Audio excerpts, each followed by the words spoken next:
food disc. All right, welcome to session 65. So previously, you had managed to deal with the priest. Um, you'd managed to trick people into managed to trick people into thinking that he was consumed by Cthulhu tentacles. And then afterwards, you'd met with the Archon, who had asked you to go to join a group going to the Triton meeting area within a certain time frame. And then you'd stayed in Cepesus and spent the night and woke up the next day. It is now morning. That means, though, that everybody should have taken their long rests. I think, Darcy, I saw that your hit points weren't full, so you probably need to do a long rest. Yeah, probably. And also, before we begin, Darcy, I took the Crown of Stars or whatever it was, and added that spell so you can see it in your sheet in replacing the version you had. And so I will take you to the map.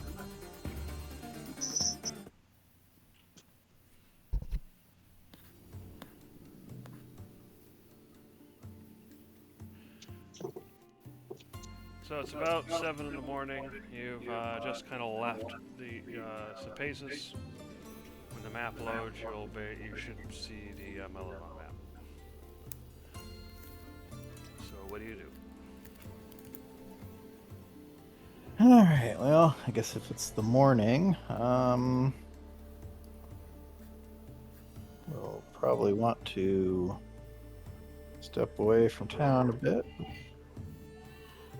Please hold. All right. Hold on. I'll be right back.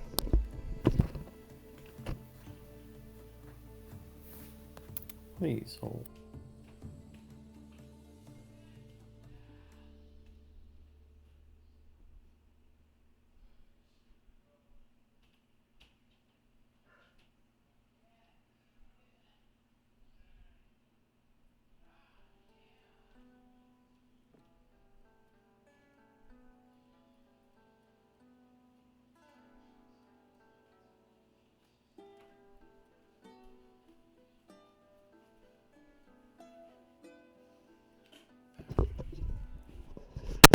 All right. Sorry about that. So what were you doing? Stepping outside of town just a bit and probably casting everybody's favorite travel spell. Should I take a poll to see what that is? A poll. Win. Walk. Well, that's one vote.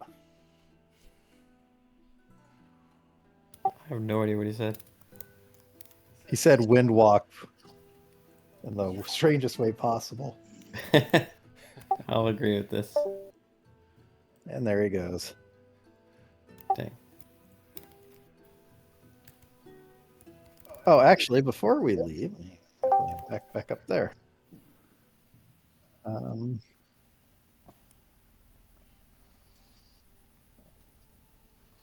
there we are. That's our favorite judgy characters back. Yep.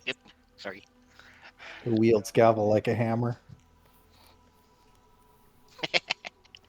Funny. All right. Well, before we leave, we should probably tell Barius and the Archon about the parasites in the mold. Oh, yes. Well, perhaps we shall start with the Archon. Oh, okay. So let's go back to Cepesus then.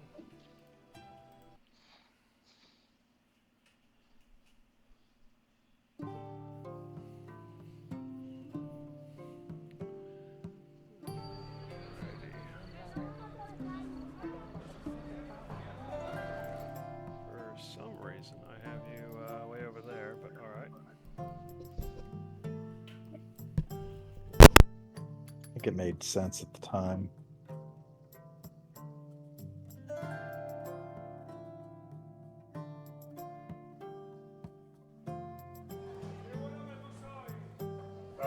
Before you go too far, I should. You're not coming through on the audio.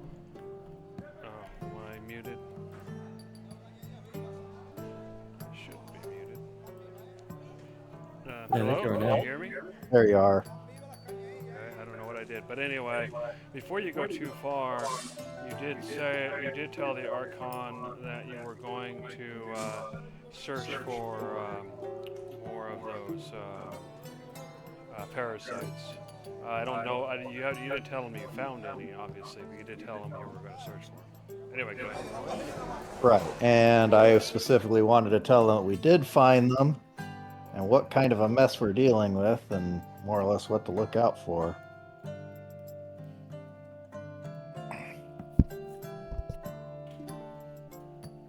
Knock, knock. All right, so you arrive. They kind of let you in the gate, and then the guard at the door asks, "Do you have an appointment?" I do not, but it is urgent news related to yesterday's meeting. Very well. May I ask who's calling? Darcinia and her group. All right, so the guard goes in, and then comes back a few minutes later. I'm a god! This way, please. And then he takes you inside to a meeting room where you see the Archon, which for some reason says any NPC. Let me go ahead and fix that. It's correct on the character sheet, just wrong on the token. All right, so the Archon is sitting at his desk as they let you in, and then he gestures you over and says, "I have business to attend to soon, but I have a few minutes. What do you need?" We shall make this quick. Yesterday, we did in fact find some of these parasites that we were looking for. Fortunately, it turned out that they had not infected anyone yet, but they were living within a villa just to the south of the town. We did our best. We managed to destroy 2 of these creatures. No, was it 2? 1, 2. No, it was 3 of these creatures. A bit of collateral damage, but we managed to fix that.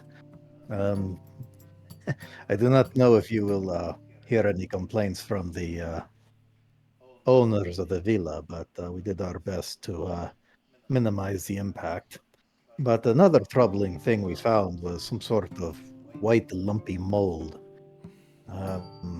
And we also found someone who was sickened with a different form of parasite. Not one of these dangerous ones that could explode, but it was a smaller one. Kind of what you might expect from a normal parasitic infection.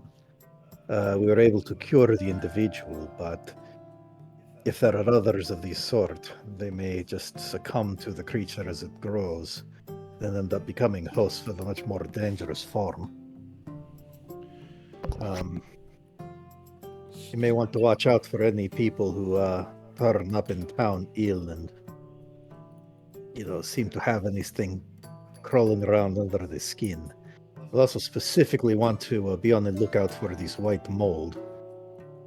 And we do not know for sure that it infects people, but it is something that seems to be a risk. He sighs and he says, "So it's like, so they can infect others then, and it sounds like they did. It's just, I guess they can't just crawl in, fortunately, but they can still infect others in other ways."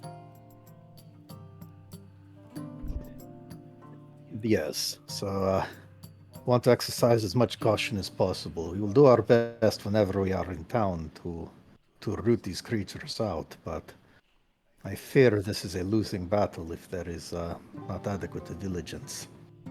It's not something we can deal with on our own. There are simply too many people spread around too far. All right then. Well, that is. Perhaps we should have people pay a visit to some of the outlying villas and see what's going on there. Perhaps we can root out some of this ourselves. Yes, if these infections are caught early enough, there are things we can do to cure them. But time is of the essence for that. Our journeys will be taking us past Catanese, so we'll be checking there to see if we detect any infestations as well. Pray that we do not experience a sudden uptick in these. Very well. Thank you for coming and letting me know, and thank you for taking care of that. Who knows how much it could have spread in the outlying villas had it not been caught when it was. And based on the yesterday's events, these creatures exploding is indeed a regular occurrence. So, if you should happen to run into the larger parasites, try to have people attack at a distance, because killing the thing could very well end their lives as well. Very well. We'll have to invest in a long-range training. Indeed. I will also relay these findings to Barrios to keep him in the loop, and then we will be leaving town probably within the hour. But we shall be back soon enough. Very well. Very well. And then you get a servant comes in and escorts you back out of the estate. All right. All right.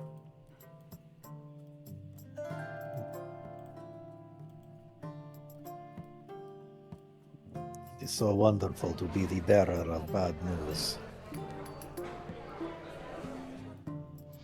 Yes. If that is how you wish to be looking at it, yes.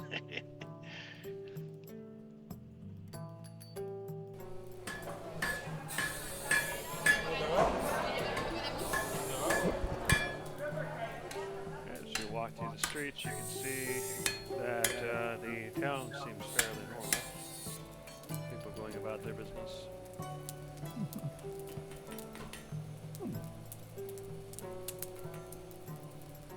Alright, so you arrive. Once you knock on the door, the servants escort you in, and you see both Barrios and Anone. And Barrios says, welcome back. What brings you back here? Ill news, I assume. Indeed, that is the case, although it is not as ill as it could be. We decided to look for... Let's see, did I tell you about the parasites? You told the Archon, you didn't tell him. So he shakes his head. All right. Well, you'll probably want to follow up with the Archon on this, but so it turns out that there are these parasites that can infect people, and when they grow large enough, they can burst forth, and these creatures are very dangerous to deal with. They are very powerful. They can kill people quite easily, and even if you should happen to defeat one of these creatures, they explode rather violently when they die. So, if the braver among you rush in to fight with swords and axes, they may find that even in victory they will find defeat. So it is best to stay away from these things and attack them at a distance if they must be destroyed. We have found that there is some sort of white lumpy mold that may be infecting people, causing some initial parasites to grow in people. This seems to show in these as a typical infection of such creatures. So if you encounter anybody who seems to be infected by parasites, that is something that they should be quarantined, and the infestation should be dealt with however one sees fit, because if these creatures are allowed to grow, the end result is something much larger, and this white mold seems to be how these people, or at least one way that these people are getting infected. White mold, you say? Well, something to look out for. Thank you for telling me, even though I will now have nightmares. It cannot be worse than the nightmares of seeing them alive. Judge, you do have that sample of the parasites. You might want to show that to Barrios too. I do. I go ahead and pull it out, and so he can see the bottle with the little Yeah, he things in there. takes it, kind of looks at it, and then you see him shudder a bit, and then he hands it back. Okay. Well, what manner of evil is this? But we will deal with it as best we can. Yes, we'll be leaving town, but our travels will take us past Catanese, so we'll do our best to root that sort of thing out there. We've done our best to deal with whatever infestations we have found for the time being, but there will undoubtedly be more. So, if you do find anybody who seems to have fallen ill for any reason, pay careful attention to any signs that they may be infected by creatures. Well, this seems to be a sign of things to come, because if this were happening the whole time, we would have been overrun by now. So obviously, these creatures are starting something new. That is a very good point. Well, we shall do our best to try to keep this from spreading as much as possible, but we are but 5 people, and the cities of this island are quite populated, and we haven't even seen 2 of the other main cities yet. Who knows what may be awaiting there? He nods his head. I understand. Well, next time we are in town, we will inform you of any findings we have, but in the meantime, if you can keep track of anyone who seems to be infected by parasites on our return, we'll do our best to deal with the issue. I will be sure to let you know if I see anything that matches your descriptions. And I'll Brother, the lesser restoration that was sufficient to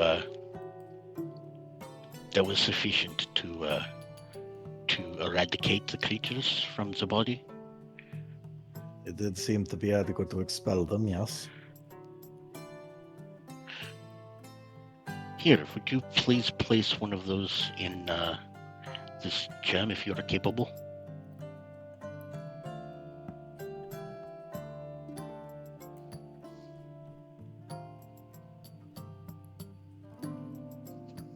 Of course. He is I'll go aware ahead that he is aware we can cast magic. He has seen us inform. Yes, but I'll take the crystal and disappear off towards Sebastian's room. All right. All right. Well, I'll go ahead and cast the spell. Come on. There we go. Then I'll go ahead and cast Alter Self to look normal. Okay. I'll come back with the gem. Hand that back to Judge. I will hand it to Varius and say, "This will only work once." I'm gonna speak louder, Judge. He hands the gem to Varius and says, "This will only work once. And at some point, I might like the gem back, but in an emergency scenario, you understand." He nods. So what does it do? And you use it much like you use the bell, only you hold it against the infected person, and it will drive the infection out. One time for He one stares person. at the gem for a moment and then nods. Now, remember, the people who are infected have had some portion of their mind controlled by the parasites as well.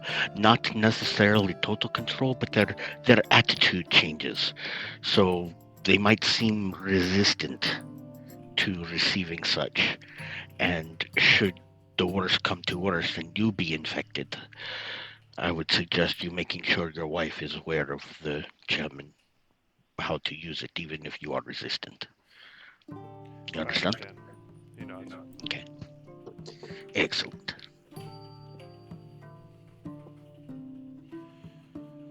very well. Would you like to sit and... Oh, wait, you already ate, haven't you? Yes. You guys already had your breakfast and everything as you got up. Would you like to join us for a snack? I could use a snack before we Alright, so he sets up, there's a table set up, you got some cheese and bread and a bowl of grapes, as well as a pitcher of wine, and he says, well, sit and enjoy before you resume your journey.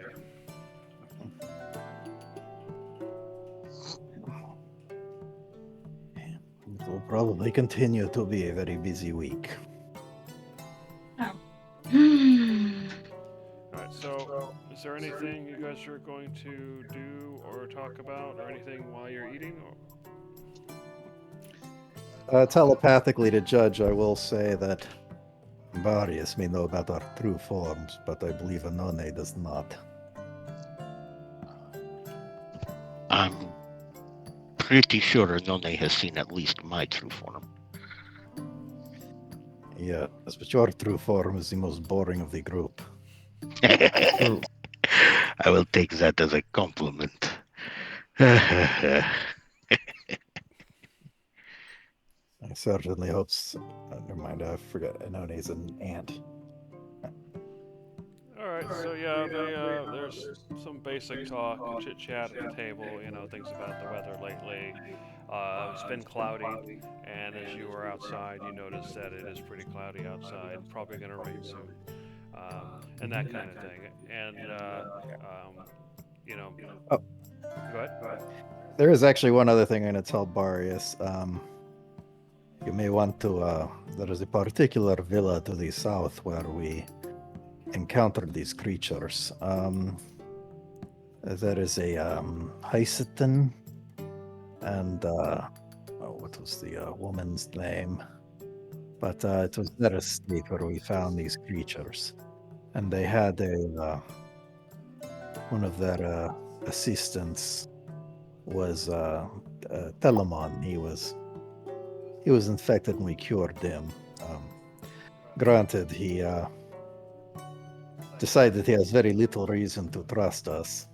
Claims of dark magics and all. But since they were witnesses to these creatures and the mold and the parasites, in fact, you might be able to get a sample of the mold if you're cautious. I see. Well, I will, he grabs a scroll and writes that information down, and then he nods.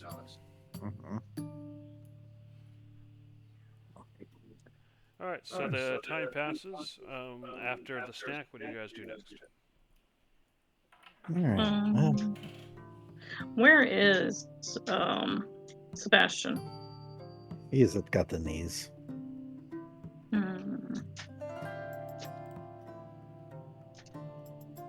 I want to visit him. Very well. We probably should stop in Catanese anyway, just to make sure there are no parasites. So we will have time for that. Is there anything else you want to do, Sapasis, or should I take you to the world map? I guess the last thing will be, since we will be in Catanese shortly, are there any messages you would wish for us to relay to Simonides or Sebastian, anyone else of the family? He, Varius, looks your way, and he thinks for a moment, like, nothing at the moment. I am wary of Sebastian coming here, given the proximity of these creatures, but they may as well be in Catanese, so I'm not sure any place is safe. But I will leave that up to his father. Very well. Well, we should be on our way then. Thank you ever so much for the snack. Of course. So yeah, if you're leaving, you can just go, just keep yourself there, and I can take you to the world map. All right. All right. so the world map should be visible. So what do? You spent about another half an hour in Cephasus with the snack, plus visiting the Archon and Barius, so it's about 7:30 in the morning. All right. Well, after kicking Judge out of the group, You have been voted off the island. Oh, is he gone again? well, he's probably not going to say anything different, so I'll just go ahead and cast Windwalk on everybody, including his unresponsive husk. Okay, here I am. All right. And it is now time to make our way to Catanese. All right. Fair enough.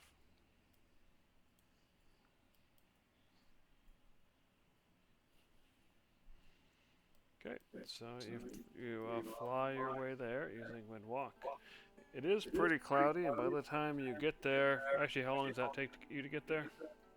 Half hour to get here. Okay, so by the time you get there, it started sprinkling. So it is started sprinkling outside.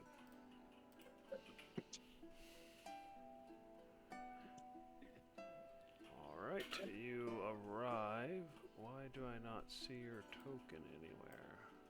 Oh, there you are. All right, so you arrive in Catanese. It's about 8 in the morning. It started sprinkling, so there are less people on the streets than you're used to seeing out in the city. So what do you do? Well, now that we are here,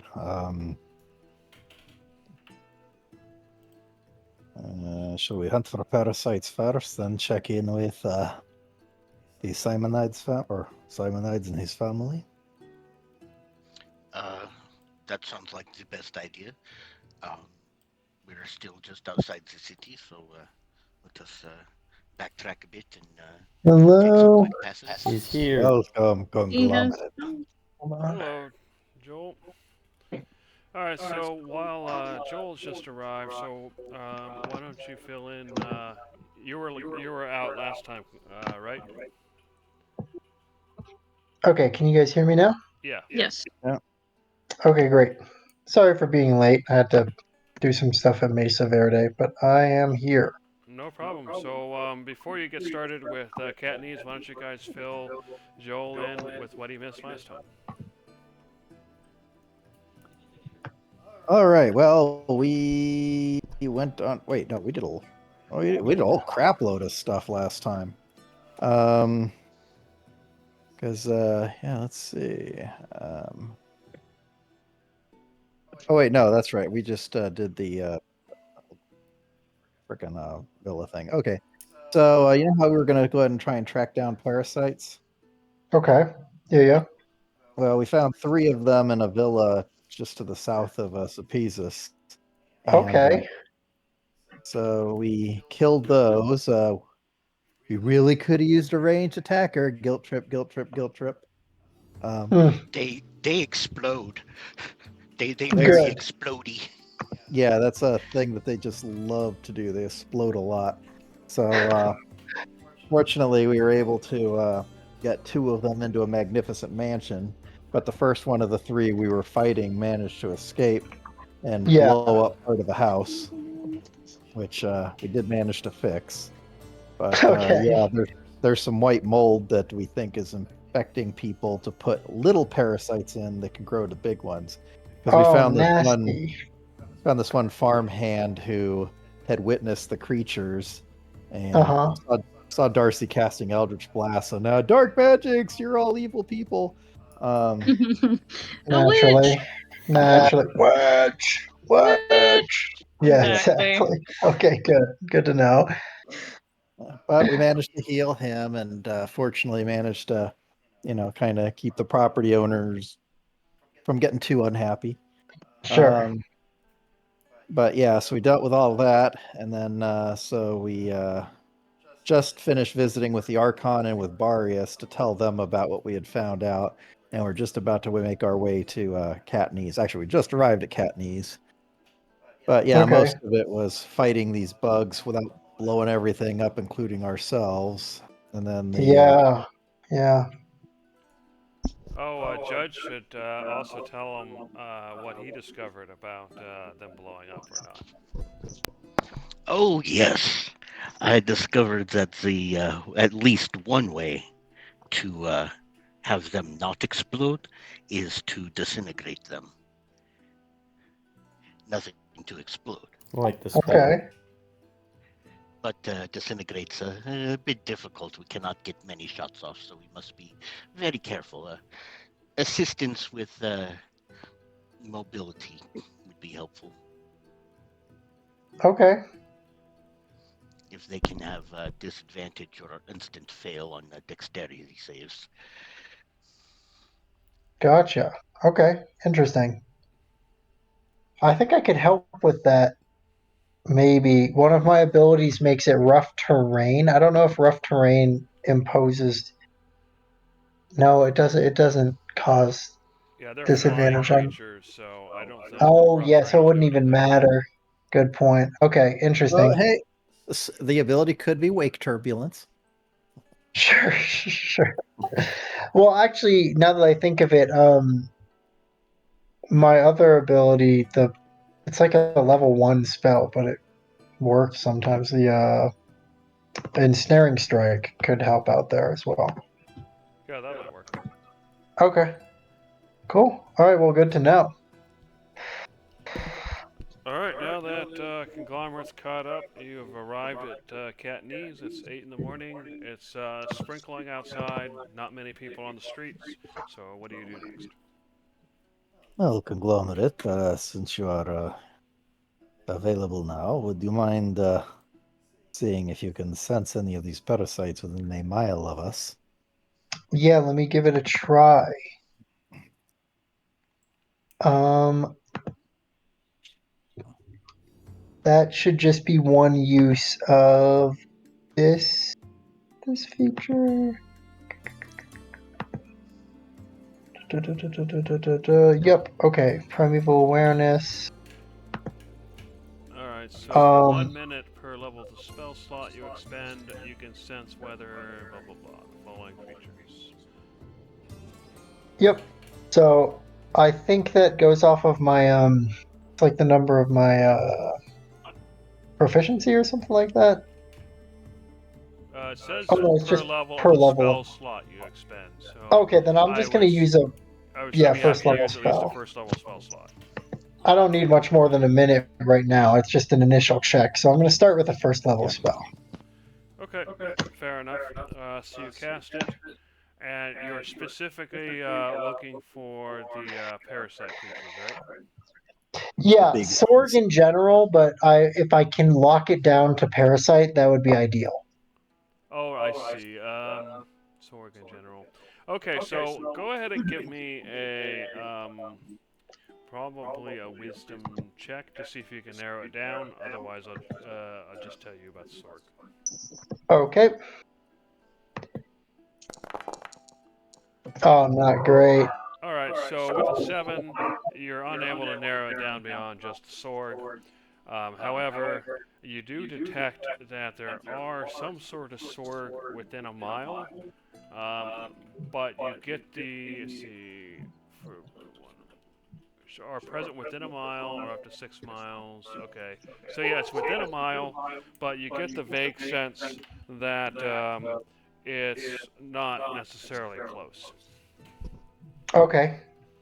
But that's all you get. Okay. I can sense Sorg in this area, but they're not exactly close. I could continue to cast this in different areas if we want to try to triangulate. I think any sort of Sorg presence we might want to wipe out from here, anyways. That is true, but the parasites are the more insidious ones. Sure. But you able to detect them, and I believe it is of a much smaller range, but I believe Cyclonen does have the ability to narrow it down a bit more. So Sure, yeah. working in tandem, the two of you working in tandem should be able to locate very, very quickly. Sure. Let's do it.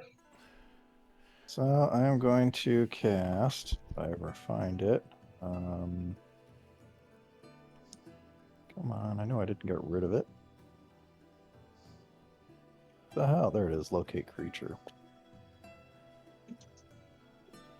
All right. So I'll cast that.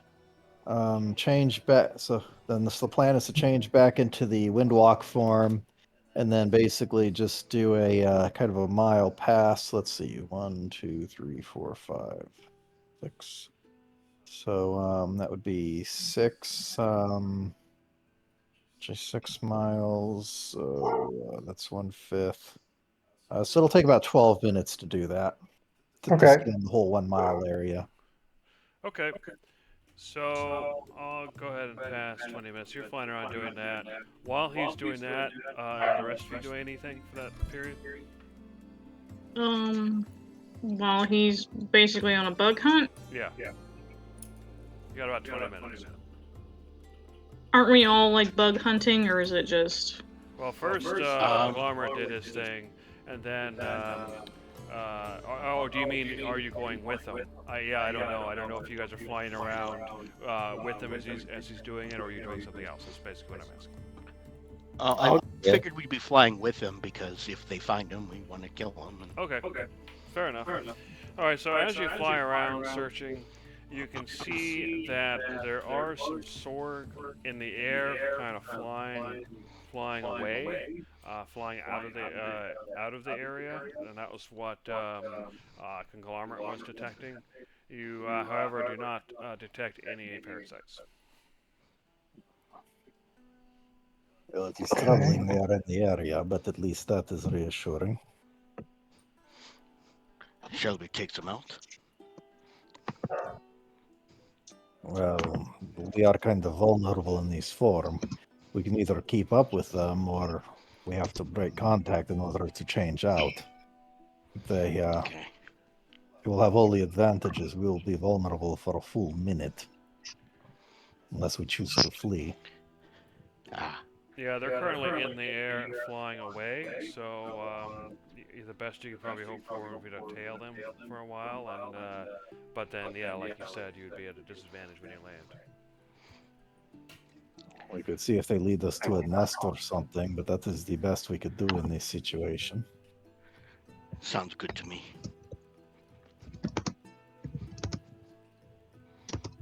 All right, so what are you guys gonna do? You gonna tail them, or are you gonna come back? I guess we can tail them. We'll go ahead and get above them in order to keep an eye on them. All right, I'll go ahead and switch you to the map for now. Then make sure that's visible. All right, so you tail them for a while. How long are you willing to travel for as you're tailing them? Actually, let me look at their speed so I know how fast they're going to be going here.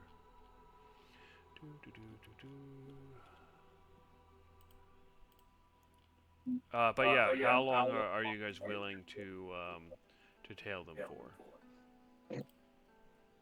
Well, we can go 45 minutes with it. We don't even have to be in line of sight of them. Well, I guess we sort of do if we're in the sky, but we can actually follow from a pretty good distance. Once my locate creature spell runs out, then we're going to have to start getting closer. Okay, fair enough. So you tail them for a while, and let's see. So they would. Oh wait, let me see. They could probably go faster than 12. So 1, 2, 3, 4, 5, 6. All right. So you get about to there, and you get about to there, and they are basically continuing to fly this way, but you can see that they're landing, or they're basically going into this jungle right here. So I'll go ahead and put a mark for you there, so you can keep track of that. Markers. Map note, here we are. Map note. I think I said here. Sword. Great.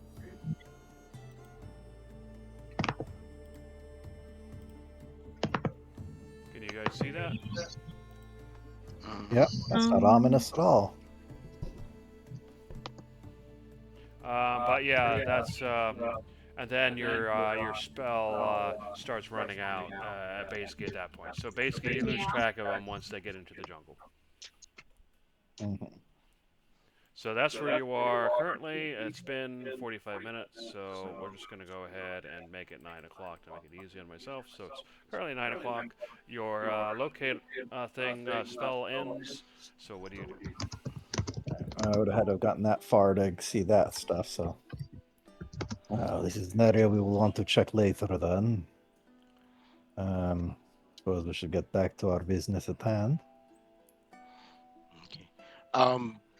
As we come up and lose them, is there any like we're missed, so we can kind of zip around through the trees. Is there any establishment of Zerg, or are they still just in a travel mode? Yeah, as you fly around, you don't really notice anything above the tree line. Obviously, there might be some stuff in the jungle, but given all the undergrowth and everything, there's nothing that jumps out at you. All right. Well, yeah, let's just get going. We'll have to definitely come back here and exterminate. All right, well, back to Catanese.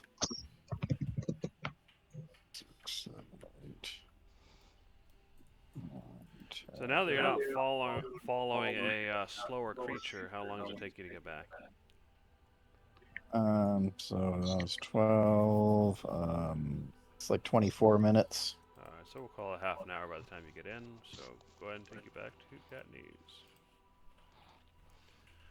Alright, you have done your detection. You have followed the Sorg back to a general area.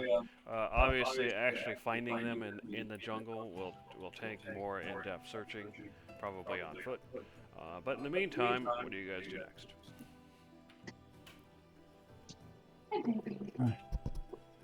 Well, I suppose now it would be as good a time as any to visit Sebastian and the Simonides. Mm-hmm. All right, well, change back into normal form and enter the town. Alright. So you're gonna head to the Practice Estate. Yeah. Alright, so you arrive, and as usual, there's guards outside. And the guard outside today, you recognize, and he seems to recognize you this time, and he says, I see you have the whole group with you today. What do you need today? We have some news for Simonides and are checking in on Sebastian as well. Very well. Please wait here while I see when Simonides is available. And then This is urgent news. all right. He goes in, and then a few minutes later he says, Simonides will be busy for the next half an hour, but you can come in to the waiting room. If while you're here, if you wish to go speak to, while you're waiting, if you wish to go speak to Sebastian, he's also here as well. Please follow me. That would be perfect, thank you. So he takes you inside, he takes you to the waiting room, and tells you that Simonides will see you in half an hour. Somebody will come to this waiting room to get you. In the meantime, you can be escorted to Sebastian's room if you wish. So what do you do? Darcy wants to see Sebastian, so she'll go where Sebastian is. Okay. Anybody else going with Darcy? I'll stay in the waiting room. If you do not mind company, sure, I will go. Tyler, I can't even hear you. If you do not mind company, sure, I will go. Conglomerate Gizzard, what do you do? I'll probably wait in the waiting room with Cyclone, and I'm not much of a people person. Same. All right. And Darcy, how do you respond? If you would like to, I plan on imbibing him with power.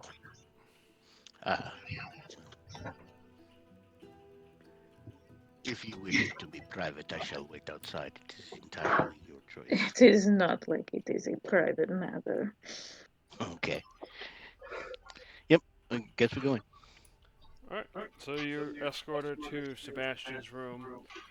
As you arrive, you can see that he seems to be packing some items into some sort of backpack, and then he looks up and he says, "Oh, hello. I didn't know you were coming today."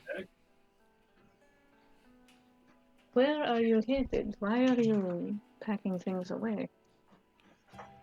Oh, well, I told you that my training with the sword has improved, and I've also recently got training with horses. And so there's a patrol that my father has donated. Well, he's basically got some of his guard together to help with the patrol, to help the city out. And just around near the city, not too far, but they've asked me to go along. My father says it'll be a good experience seeing the countryside and seeing how some of the people in the nearby farms live and that kind of thing. Hmm. So I'm there to help the guards if anything happens, and otherwise, kind of observe and see how it works. I have an hour before I go though, so just kind of getting myself ready. Then this is good timing. Do you have the pendant I've given you? Yeah. Hand it to me. He shows it to you. No. Hand it to me. Okay, he hands it over. I take it, and she is going to remove the power within it.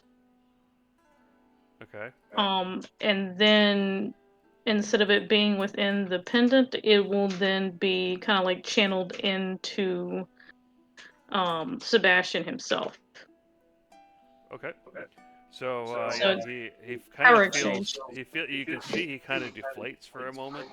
I mean, not literally, but you can tell by his expression and everything. It's like, oh, and then all of a sudden he inflates again, and he says, "What did you do?"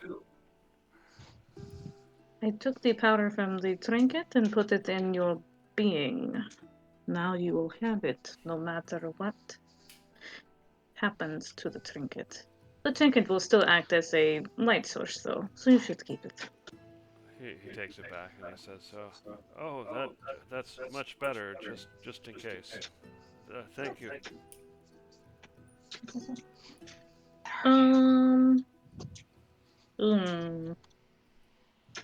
There's this kind of like, I don't know. There's critters about.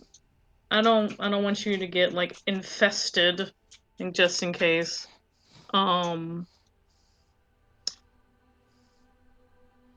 Can I boost him again with another, basically another cantrip level of power, or would it have to be a first level spell worth of power for it to make an effect? So yeah, last time he used a cantrip, right? Yes. So what I would say is, if you literally want to give him a cantrip, as in he casts that cantrip, you can do that. You can give him as many of those as you want. Although obviously that slot and that cantrip goes away. If you want to power him up further, then yeah, you'd have to do either a class feature or a level 1 slot. But it would be the slot, not a specific spell, unless you're giving him that spell. You know what I mean? So Right. Yeah. All right. Let me look at my little chart of stuff. Hold on. Um.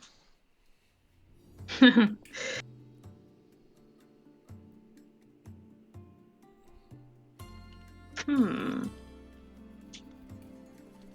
I don't use a lot. Well, I use it for healing, but I don't use this spell often.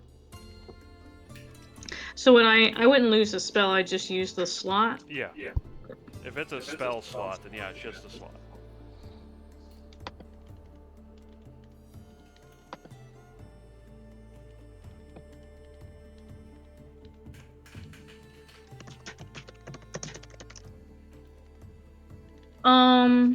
Right. Can I do both? Can I give him a cantrip and give him a spell slot? Yeah, Worth so of if you give power? him the cantrip, then he would gain that cantrip. If you give him the spell slot, then it basically increases his CR rating. All right. I would like to give him the ability Thunderclap. Okay. I'll just put it I'll just put it out there so you can know what it is. Yeah. Thunderclap. That's a spell, right? What level is that? It's a cantrip. Alright, Thunderclap. There it is. Alright, so let's move it over. Okay, now he has it. I just had to find it in the list so I can drag and drop, but I did that. So he has it now. Okay. I'm beefing up my favorite human. And let's see. So I'll he's give him technically a little... level 1 caster now, even though he doesn't know how to use magic. But, you know, or actually, I guess that'd be an innate casting. Never mind. So he has innate casting now. Go ahead. And hold on.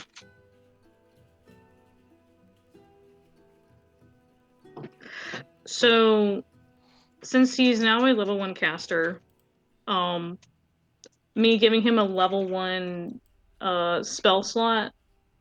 Wait, how does spell casting for him as a mortal work? Yeah, that's Does it work like... that's the thing is, if you give him a cantrip, it's called innate casting, which means that he just knows how to do this suddenly. Whereas if he has leveled spells, then he has to actually learn that, like like a wizard would and everything.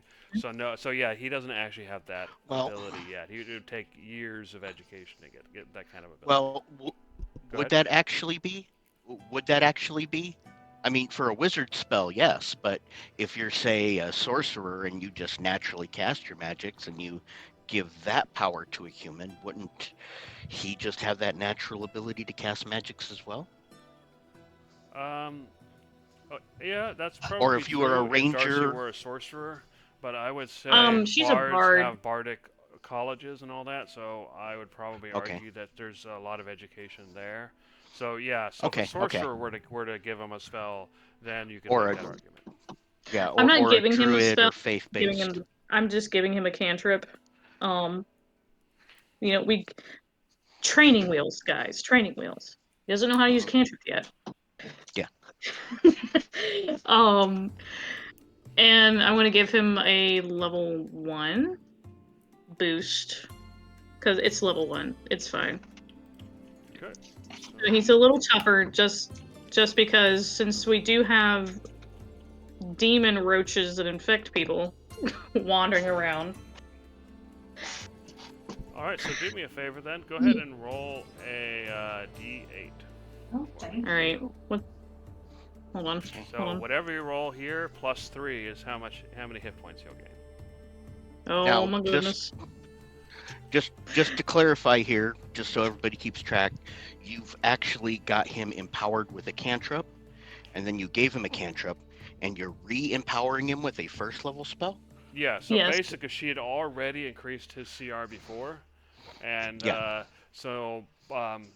giving him another cantrip isn't enough to increase his CR. He has to kind of increase, the power in order to get him up to the next level. So that's why she's giving him a leveled spell. So he was a CR 1/2, I think. So before she had raised him up to a CR 1 with the cantrip, then she gave him an actual cantrip, And now, with the leveled spell, she is raising him up to a CR2. Okay. Basically, I want to give him the ability to cast a spell. It might just be a cantrip, but it is a form of magic, just in case he runs into something that cannot be harmed by natural means. He will have a form of magic to do something. At least enough to possibly escape with, or damage it enough Okay. to where he can possibly escape or go for help or whatever. All right. Yeah, I'm just taking notes so I understand how all the empowering works, because Yep. still experimenting with Vulcan as well. Exactly. We're making our own little champions. We're leveling up our Pokemon. All right, so go ahead and All right. roll a d8, add 3, and that'll be what he gains. The 3 is from his own Constitution score. Okay. Oh, that's so 60 points. Can I give her luck? Does Or that allow something? for rerolls? That's what I'm looking for. Hold on. I think it does, yeah. Yeah. Well, it says before the outcome has been determined, but I tried to cut in as quickly as I could. Sure, Well, why I mean, not? Go ahead and give me another check. Another chance. yay, All right, that's so much 9 better. hit points. All right. Yay, there he goes. A little beefier.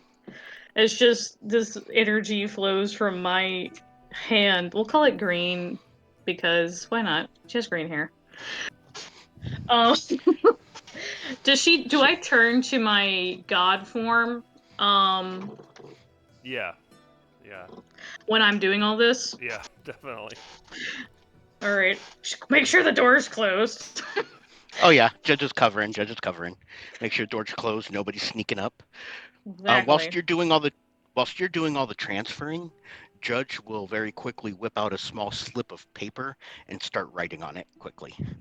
What are you taking notes? No. So Sebastian, what direction is your patrol going to be going in? He basically tells you that they're going to go. Okay, that's what I was looking for.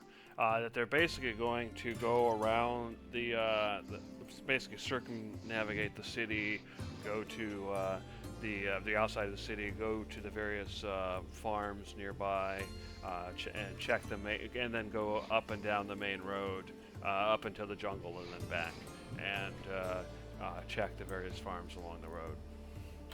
Okay. Today is the 7th. 8, 9, 10, 11. In 4 days, I'm assuming it will be close to the end of your patrol. Yeah, I don't know exactly how long the patrol is, but a few days at most. Well, at the very end, I would appreciate, and Miss Darcinia would also appreciate, if you were to make your way over to Zepezos and hand this letter to a blacksmith named Vulcan. He's a very, very good friend of mine. You let him know that you are friends with Darcinia and Judge. And I hand him the letter. Okay, he takes the letter and says, all right, I can do that. Excellent. He will take care of you. Now, I have just gifted you something. It is potentially dangerous and obviously should be used with great discretion, considering it is magic and humans do not do well when witnessing such powers. Yes. But it is for you in cases of emergency or direness. I would like to run this through if we could before you wander off. Okay. All right. We can go to the training area. There's some room there, and it's raining outside, so there isn't going to be a lot of people out there training right now, so now's probably a good time. One moment, I must disguise myself again. I have to take a sit since I'm all satyry, Yeah, so I fair can enough. disguise myself to be human. Okay. So yeah, he sits and chats about stuff he's been doing. Basically, he's been doing a lot of sword training and getting much better at it. He's been doing some endurance training and that kind of thing. And then from his father, he's been learning a lot about diplomacy and that kind of thing. So yeah, he basically just talks about the stuff he's been learning lately as you wait, and then the 10 minutes passes. Perfect. Let us go. Okay, so he takes you to the training area, which is basically still part of the estate. And you can see a fairly large outdoor area, almost like an arena. There's actually seats and stuff nearby, so people can watch for sparring matches and that kind of thing. And it says, it doesn't look like there's really anybody here right now, so now would be Is there a training dummy? Yeah. Alright, she's gonna point at the training dummy, and she's like, alright, for this to work, you need to be...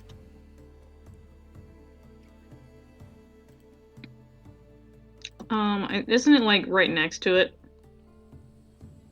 Yeah, so the range is 5 foot radius, yeah.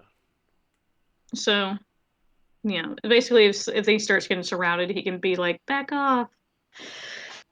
Alright, so yeah, he goes up and he thinks about it for a while, but for some reason it seems to come naturally, as innate spell casting. And then you see the dummy kind of, you hear this thunderclap, and suddenly parts are falling off the dummy as it takes 4 points of damage. And he kind of backs off, and as you can see his jaw hanging, he's like, I did that? Congratulations, you are champion in training. Use the power well. Wow. I understand for you this is just like the bear's smallest amount of power, but for me this is amazing. Of course, you must start somewhere. I cannot give you lightning out of fingertips. You might fry your own pan. He nods, probably. Especially when it's raining outside. Yes, but this is good cover for the sound of thunder, no? Yeah. But I mean what I say. You are champion now. Beginner, but you are now a champion. Do not waste this or disappoint. He kneels down and he says, "Thank you for making me your champion, Darcy." No, you must prove it. I'm not very good at this. Sorry. I do not expect that. Cyclonin and the rest, as you're kind of sitting in, in the waiting room, you hear this thunderclap, and then you can hear someone outside in the hall say, "Oh, it's there's lightning," but you notice that even though you can hear the rain's been increasing, this is the only thunder you hear. You only hear the one. All right. So after that, Sebastian says, as the rain gets harder, can we go inside now? I need to finish packing and dry off. Sure. All right. You go back inside. All right. So once you get back into his room, you got about 10 minutes left before the Simonides going to see everybody. Sebastian continues to pack, and he says,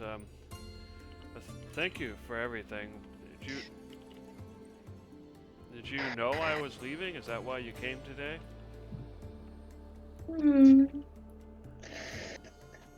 We'll leave that bit up for a little speculation.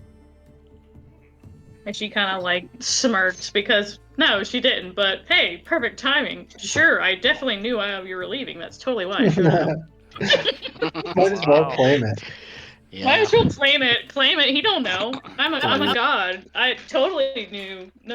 No one is gonna question it. Oh, you know everything. So anything Not else? everything. Okay. Well, yeah. I mean, Uh, you knew I was leaving, so. I had this suspicion. Well, thank you for everything you've done. Ooh, does Sebastian know about the critters? The infestation? You don't know, but you doubt it. Time to tell him. Before you go, there is something you must know. There is this infestation, these demon bugs. They make people sick and implant them with eggs, larvae, whatever you want to call it. And she's gonna look at Judge like, what would you call this? She just she knows it's just all gross. All right. She's just like, I hate it. Judge just kind of walks up and, leans down a little bit, puts his hand on Sebastian's shoulder. You are aware of some horrible things, yes? Yes. There is an unnatural parasitic infection, which is the new ploy of the Zerg insect creatures. They look like this. And I reach in and I pull out a small bottle with these little things.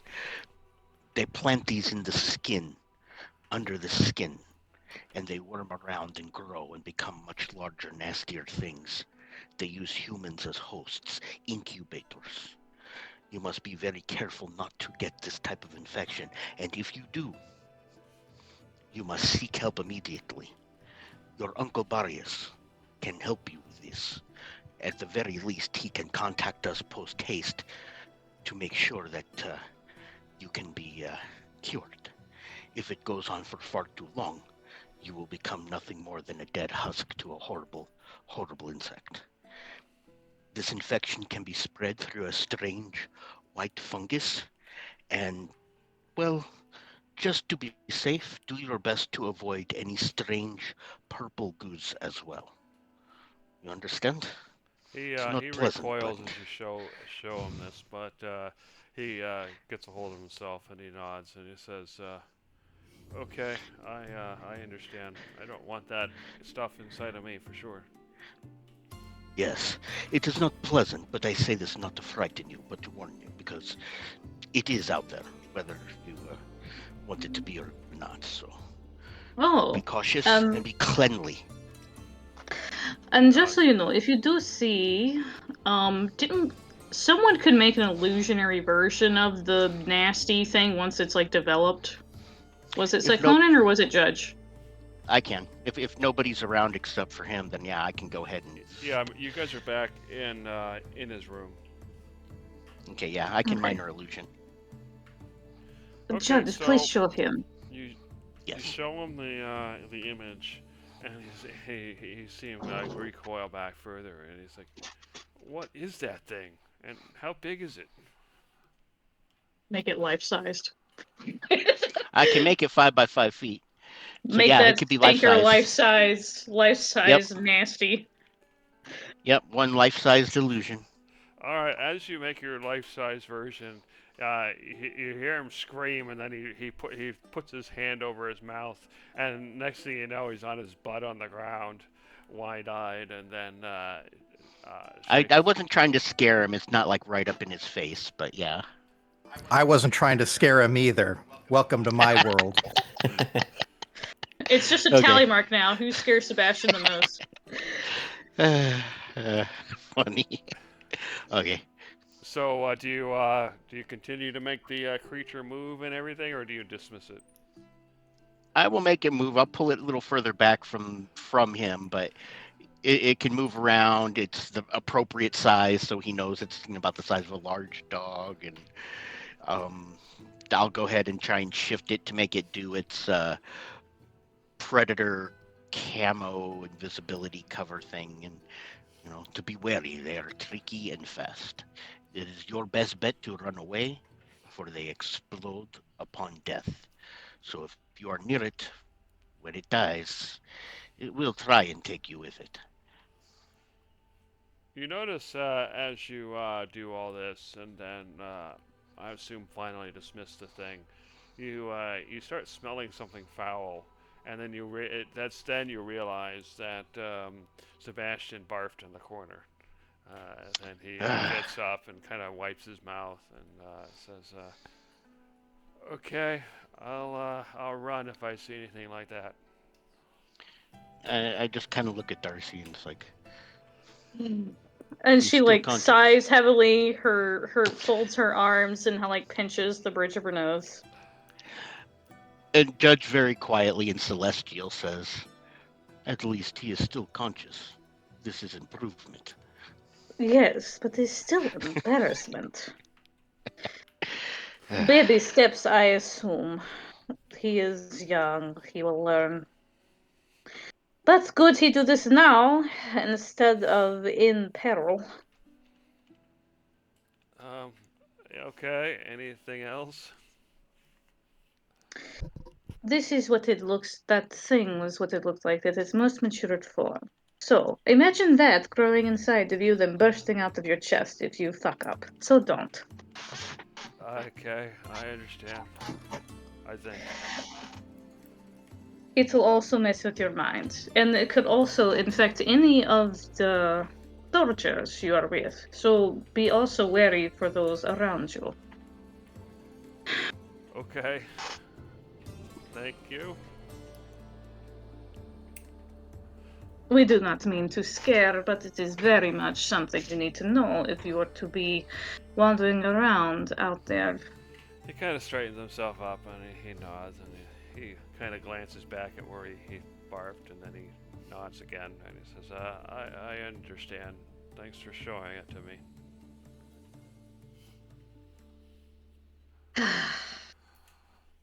Well, you did well not to faint at least. Yeah, thanks. You will become stronger as you become more used to such things. I would hope. Just side eye of like, I just gave you power. All right. So after that, do you do anything else before heading back to the waiting room? She's gonna kind of like gesture at Judge to be like, could you do something about the mess in the corner? Yeah, I just kind of wave my fingers and do a cantrip clean, vaguely getting over Sebastian first and then to the corner. Okay. So yeah, Sebastian notices it's a lot cleaner, and then he's like, "Wow, that would be really useful."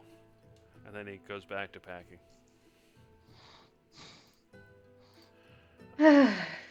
Well, we will leave you to your preparations.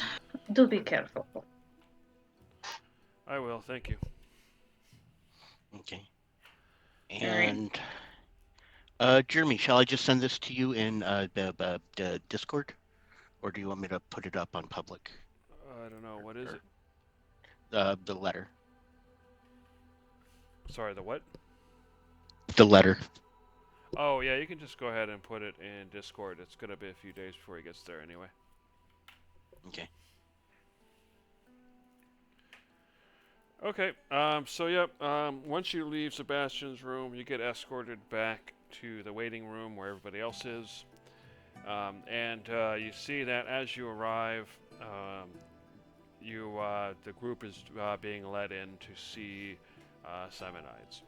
So with the group together, you get led into his office, and he looks up. He recognizes you, Cyclonin right away, and he nods and Mhm. he says, "I have some time. I was told that this was important.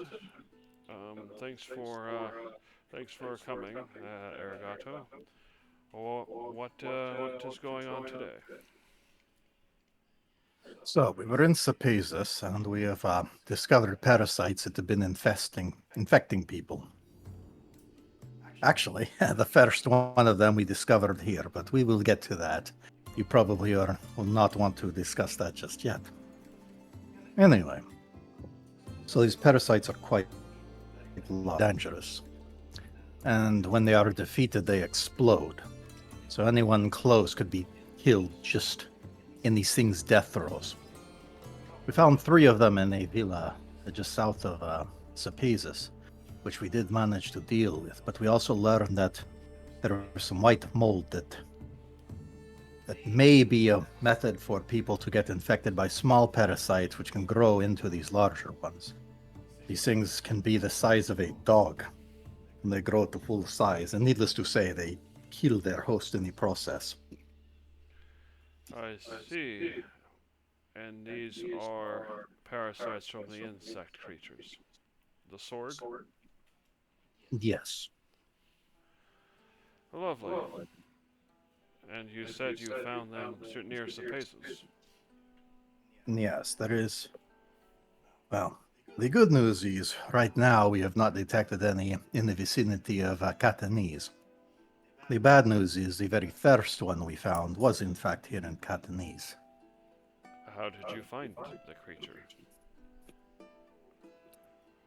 It revealed itself to us, fortunately, a little earlier than it had expected. We managed to find the thing before it had fully matured, which is good because, as dangerous as it is, it can only get worse once it has matured fully. So let us just say it is a silver lining. I am now going to bring up a difficult subject, but actually before that, you'll want to keep an eye out for anyone who seems to have been infected by any sort of parasite, because at first it will seem like a normal infestation, maggots growing under the skin sort of thing. But it will undoubtedly get worse, and we believe that these can affect the mind of the people involved, that they may be less cooperative. So you'll want to monitor the health of the community very carefully, and if you find anyone with these specific symptoms, especially if they've encountered any white mold recently, or if there are any sightings of odd creatures nearby, take those very seriously. They may have to be quarantined. If you encounter any of these parasites, do not attack it at close range. The further you are from it when it dies, the better. So if somebody gets infected with these maggots or whatever, what can be done to cure them? If we catch it early enough, we have the ability to deal with it ourselves.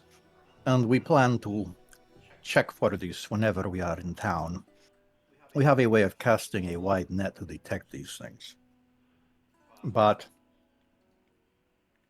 if it is not possible to stop this early, your best bet is to imprison whoever has been infected. Make sure it is a very sturdy cage, because these creatures can chew through stone. And attack from a distance. It is not a pleasant task, but many may die if you exercise too much mercy on someone who is going to die anyway. I see. Well, that will take some thought to figure out how to deal with best, but I understand. Which, perhaps it is time to let you in on a little secret. I am sure you had a little bit of a political mess on your hands the other day, yes? Yes, a bit. Well, the very first parasite we found was within the priest. It was. Say that again? The parasite was in the priest. Oh. Okay. Is that why he did what he did? Yes and no. Well, the thing is, as far as I understand, these executions are quite the public spectacle, yes? Yes. And security is probably very high at these things, especially when it is such a high-profile criminal, correct? Of course. So if the priest were to turn into a monstrosity, the guards would attack, of course. Yes. And if this creature, of course, would likewise fight back and could easily kill several people on its own. But let us assume that the guards were to prevail and kill the creature. Well, when it explodes and it could destroy an area of how big is this estate? Sorry, say it again. How big is this estate? Or maybe ask this: has there anything I've seen at the estate that would be a good proxy for the explosion radius of this thing? Oh, the smaller ones have an explosion radius of 80 feet.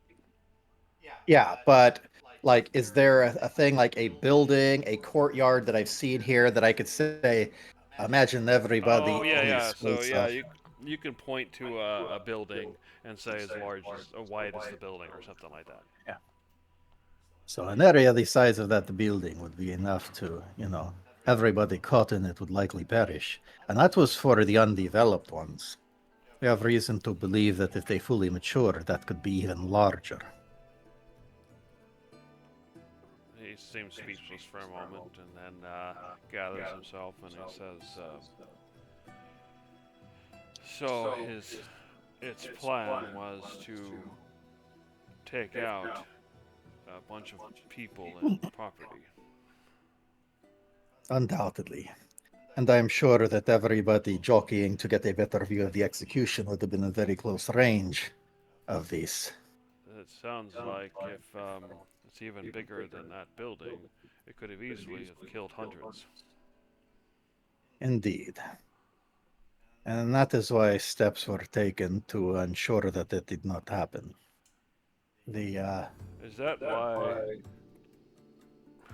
He scratches his head. There was this weird story about him escaping and then jumping off the pier, asking the new gods to help him, I think, and then getting swallowed by tentacles.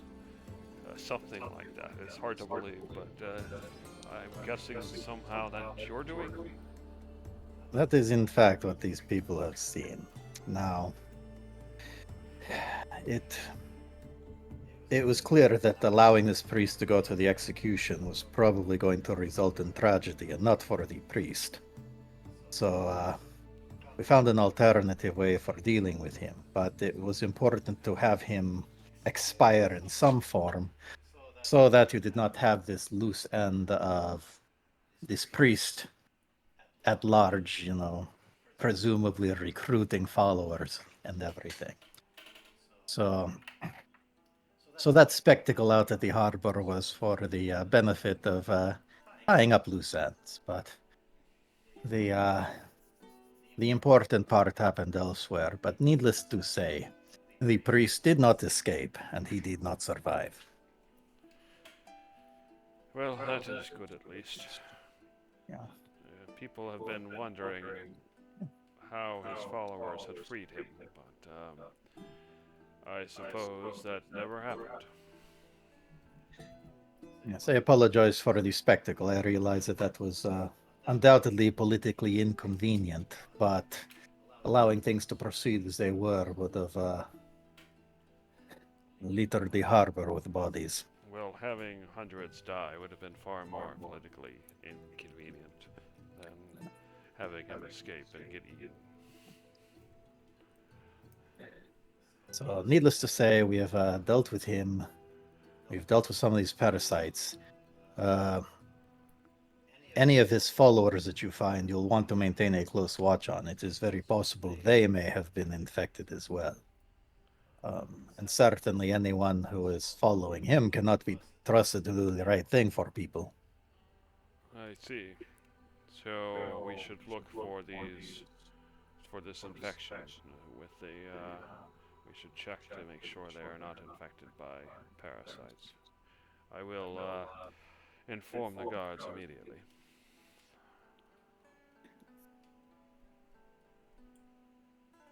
So I believe that is all the news we have for now. But as I said before, this infestation does not appear to currently be in Catanese, but we have seen signs of it at Zapezus, and we do not know what is going on at Palemani or Rios. I forget the name. We have not been to either of those cities, so we may have to pay them a visit just to make sure that the Sorg are not operating freely there.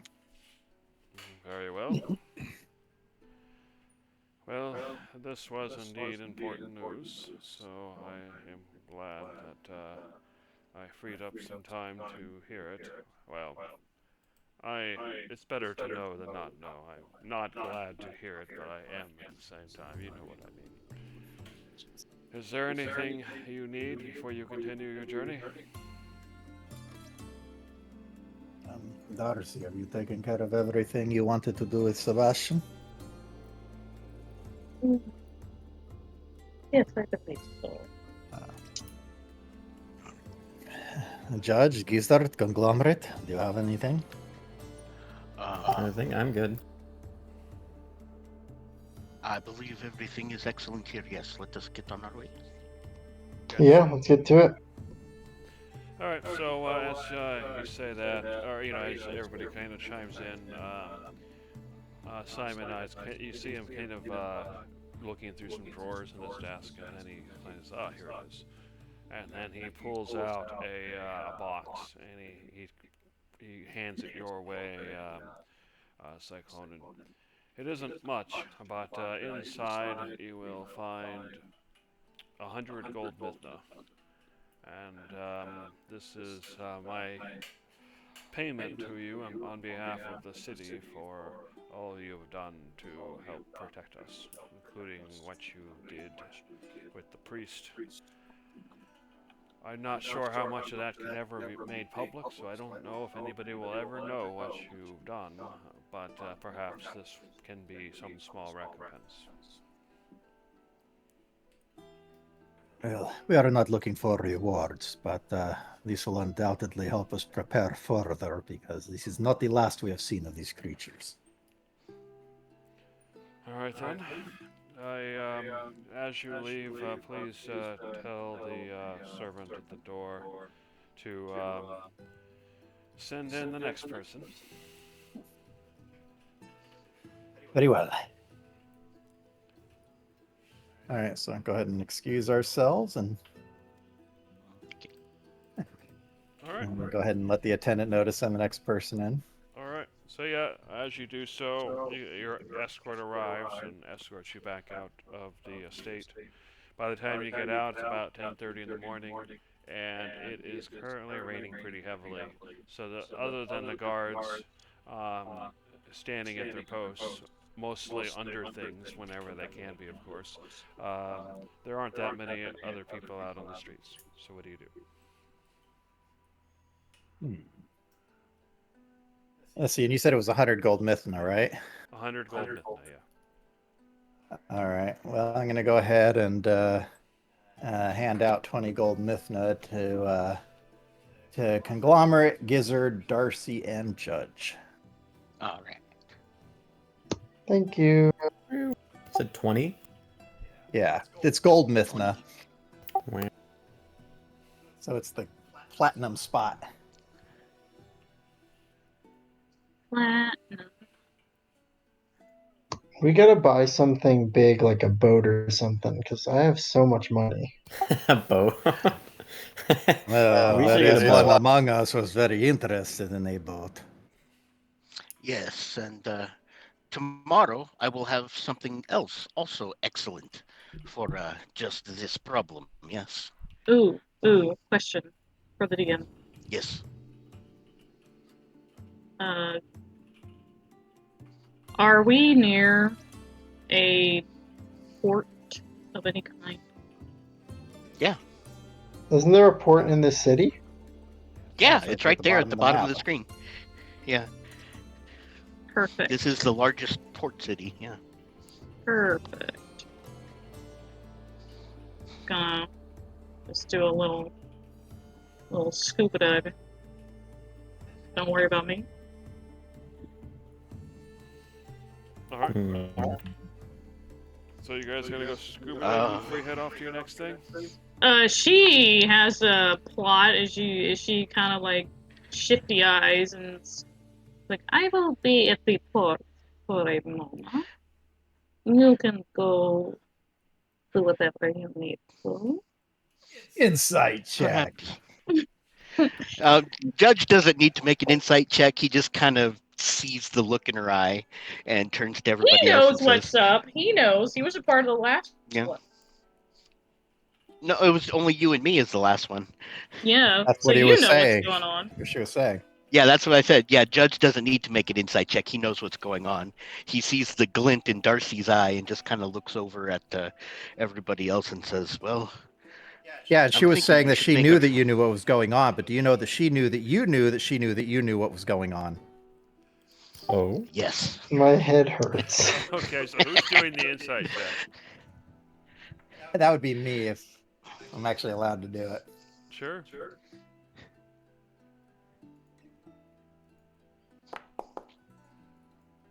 Nope, I don't notice anything. No, yeah. She's just going to the port for some reason. We're not sure why. Who knows? Maybe I'm going to go like buy something fresh off the ship. Who knows? You're gonna go find a nice sailor to enjoy a few hours with. No, I'm joking. My God. If anything, I'm joking. if anything, he's going to give me all his money because he loves my singing so much. Judge just kind of turns to everybody else and says, "Perhaps we should be making ourselves available should anything interesting occur in a little while.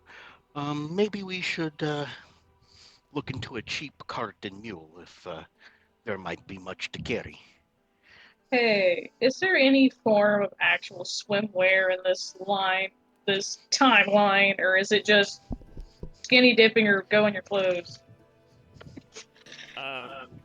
Yeah, I mean, basically. I mean, I guess you can swim in your nightwear. Well, you know, they've got the finest in fig leaf undergarments. My goodness. Yeah, I was gonna say, this particular time period, just swimming nude was probably just the thing. Yeah, we'll just get up and go. Well, we all know how modest satyrs are. Well, here's Yeah. the thing. No one's getting a free show from Darcy. We're going to take the Greek rule on that. If you see a goddess naked, you forfeit your life or your right to be a human anymore. So I'll turn him into a trout. Anyway. Good thing none of us are actually humans. I know. I'm talking about the sailors over there. Oh, that's true. The So more yeah, if you go to the port, let's go ahead and move you down. Just for the heck of it. Yep. If you go to the port, you'll see that there are a few sailors out and about working, but the rain is pretty heavy, so Good. there's not that many, so it'd be pretty easy for you to slip in unseen if you really wanted to. If you need the sailors to look away, I've got a plan. Well, it's not. It's more so much of mind your business, sir. Whenever she's doing whatever she's doing. Gavel will go ahead and be down at the port, kind of flying around, and he'll keep a watch for when she comes back out of the water to let us know. She is going. It's raining, so her clothes being wet isn't out of the ordinary. It's just, you know. Yeah, that's true. So she's just gonna go in as is. Bloop. Just waltz on into the water. Go to the bottom and kind of just walk the bottom down as she is looking for lost loot. Alright, so go ahead and give me a perception or investigation check. I would like to beef myself up. Like we did good that last time, so surely we must do great this time. Oh. We're just really good at like finding things. Watch out for leviathans. Look, if they're that close to the city, then they need to either attack or go home. Well, I was thinking the fake one, but Right. Where's the number for that? Feature. I think it's a D10. Yeah, I think it's D10. Right.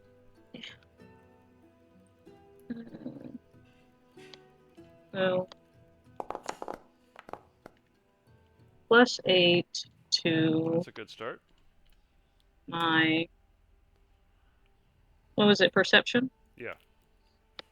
+8 to my perception. Or investigation, whichever feels more appropriate. All right, so that would be a 30 total, right? So yeah, with your 30, you go around and you're looking for fallen chests or anything like that. Anything nice. And you find something kind of shocking. That is that there's nothing. There's not even debris.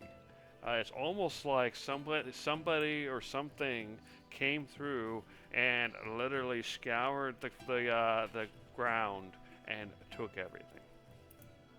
What giant crab and a lobster stole all the goods? So yeah, you spend about half an hour doing that. So what's everybody else doing while Darcy is swimming around searching for things? Oh wait, actually I should ask Darcy. I'm assuming you took some sort of form to swim around, or are you swimming around on your own? I don't need to take a form to swim around. I have the Oh yeah, you the have that thing. orb Yeah, ability. Okay, no problem. All right, so Darcy's gone in the water. She's gone for half an hour. What's everybody else doing during that time? After checking around to see if he can rent a cheap mule and cart, just if necessary. He hasn't actually rented it.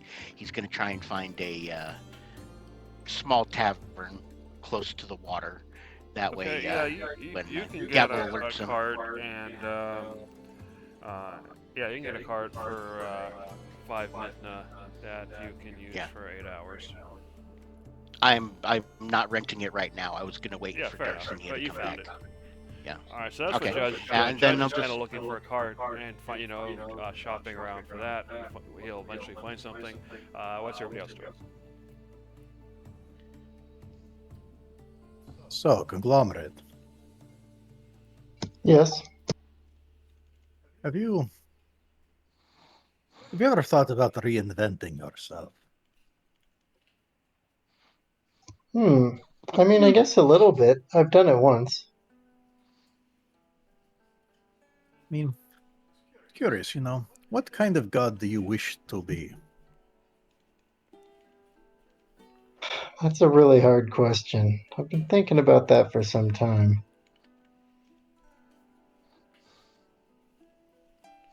I do find myself wondering if Judge might be better suited to being a god of craftsmanship. He does like to work with his hands, and he does seem to appreciate those who do as well. Yeah, that's a good point.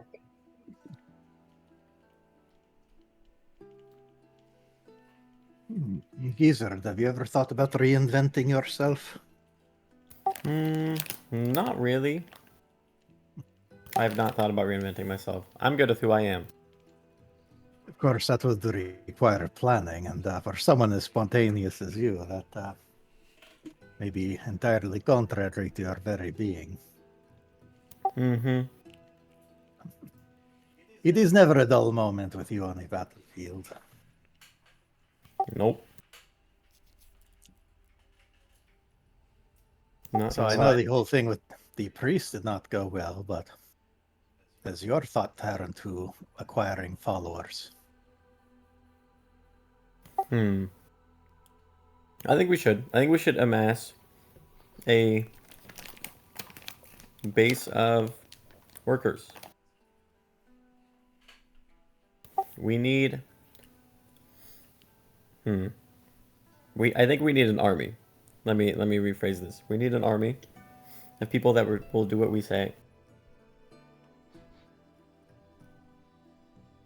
if we're to fight the Sorg and win. We certainly want people to be ready, and I think there is something for them to be on the correct team.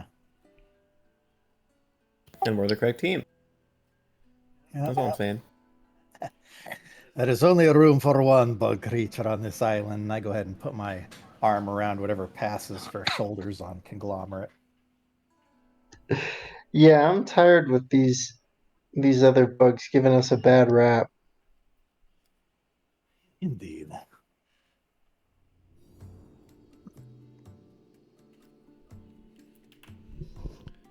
All right, so the half an hour passes, and Darcy comes back out of the water, clothes drenched, but it is raining hard outside.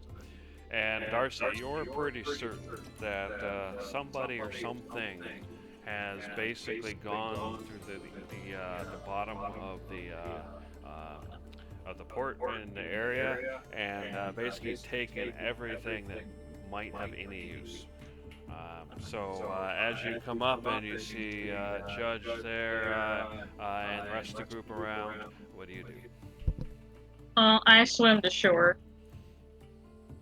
I assume any sailors that just see some random lady just swimming around out there and back to shore, like, what are you even doing here?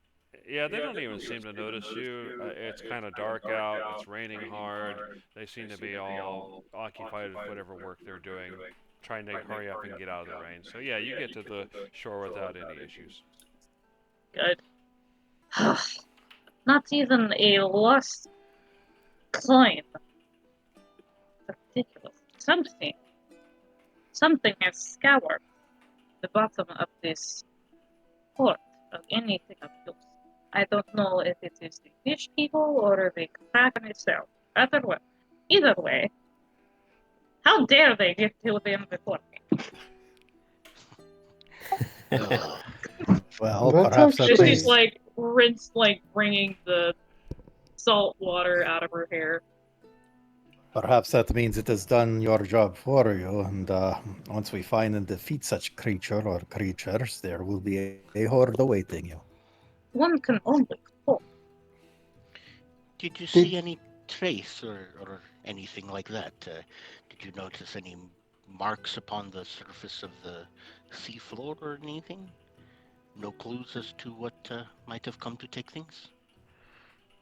Did For all I? we know, it could even be some bugs. You probably would have seen some large scrape marks in some cases, as some some things were obviously dragged for a while before taken. But otherwise, you didn't notice anything else. Did you notice which they were being dragged? I'm Definitely worried to that the south. So, away from so away. It could be the fish guys, the fish people. Like she said, the fish people or the kraken came about. Oh yeah, we gotta kill that Yeah. kraken at some point. God. Well, it hasn't been terrorizing boats for a hot second.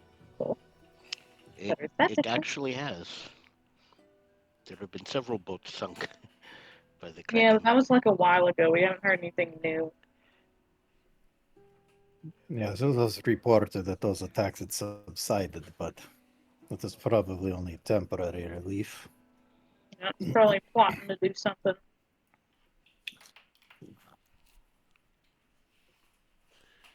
All right, so it's raining hard outside. It's 11 in the morning. So what are you guys gonna do next? Probably should get out of the rain. Well, you guys think about it. I'll be right back. Okay. I get a free shower from the rain above to get seawater off me. Look. Well, I wonder how long we will find ourselves in the at the steeps. Perhaps Armanig.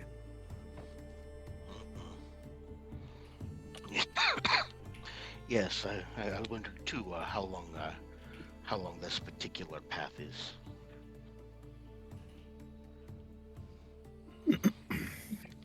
Just hope there No. isn't something. No, I do have something to. Oh, sorry, I did not hear you. Basically, she's like, she just I hope there is something, isn't something ridiculous out there. Well, I do have something that should be ready tomorrow morning, and that would be helping greatly with the amount of money we are carrying and the safety of the money that we are carrying. So I do Is not your know how chest long we will not be enough? taking. What's that? Is the chest not enough? What do you mean? Like, don't you have like a special magical thing that can hold all our crap? Yes, and it will be ready for pickup tomorrow. I had to have some modifications made to make it worth it. As soon as I pick it up, we can best definitely be doing this, but it needed some extra embellishment to be appropriate for a component. Alright, sorry about that. So previously you guys had talked about going to the steeps, and from what I understand, your windwalk is still active. Is that correct, Cyclone? Yeah. Anyway, it's 11 o'clock. What are you guys planning on doing next? I'm pretty sure we do want to go to the steeps and at least explore it some, perhaps to be able to get the rest of the way down. But just so you are aware, if I can pick up my thing tomorrow, the problems with needing a bank that was brought up earlier can be resolved for us all.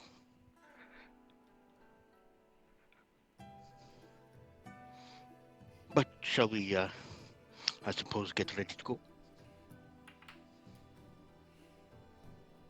Yeah, let's do it. Yeah. I'll take you to the Melodon Islands map.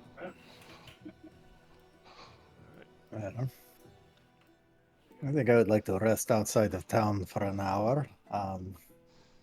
If anyone has any final business in town, we can deal with that. Otherwise, we can go to the steeps. Oh, okay, so you're resting for an hour? Could you have taken your rest when Darcy was looking? Not really, because you told us to be ready to do anything. So I was standing there talking with Gizzard and sorry. Conglomerate, and this is a very specific type of short rest I need to do, where with no witnesses. Okay. In that case, yeah. Go ahead. Well, go ahead and find somewhere out of town. I'm going to go ahead and turn into an earth elemental. And I guess just for good measure, I'll submerge myself in the ground just with my face sticking out so that any passerbys wouldn't necessarily notice. Okay. Since the rest of us are raining waiting out. heavily, so I won't make you roll. We'll say you do that. I was going to say, since it is still raining and the rest of us are just kind of waiting out there, Judge will ritual cast a tiny hut so we can go in and warm up. It'll be off the side of the road and camouflaged. Okay, makes sense. Alright, so you guys rest up for an hour. You guys might as well, whoever wants to do it, go ahead and do your short rest. Do you guys say or do anything during that hour? I'll go ahead and explain. This chest, once we get it, we can all put our monies in it, and it will go into this tiny little chest. And then that can be easily carried around without having to worry so much about, just security. Nobody can take it from us.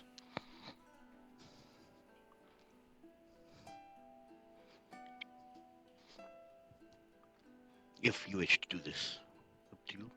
I don't know. Well, there's something that should be picked up, but I can probably handle one more mission before having access to it. That is true. We don't necessarily need it immediately. And I've got my extra bags, so we should be able to carry everything we are needing in and out. Alright. So your hour passes. It's now noon, so what do you guys do next? Don't forget to take do the short rest button, whoever's doing that. Yeah, I don't have anything that a short rest would benefit right now. I'm still good from this morning. Well, if there is nothing else, then we will make our way towards the steeps. Okay. All right. Let's see. Yeah, I don't want to do this. Okay, it's like a real easy shot.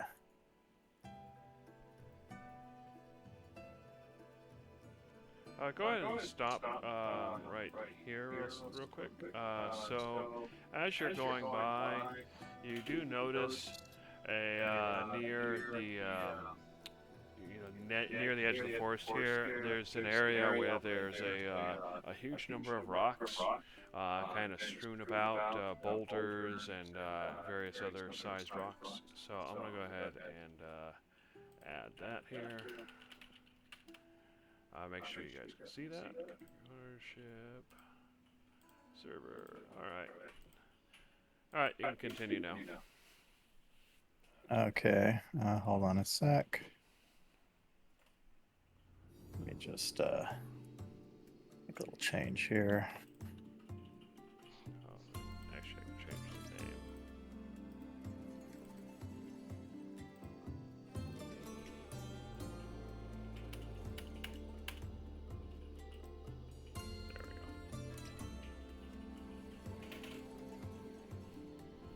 There we go. All right, I wonder.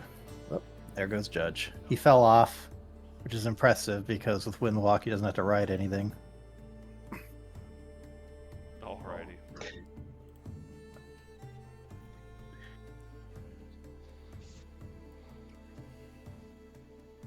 Sploosh. How did you fall off Windwalk? No, I'm okay. I'm okay. 6, 7, 8, 9, 10. Actually, have you guys been there before? I think you guys been to this place before, the Spider Brush Clearing. I don't know why that's not marked. I'll go ahead and mark that. Oh yeah. There you go. Anyway, I'm going to continue. All right. Let's see. I'll just keep on moving.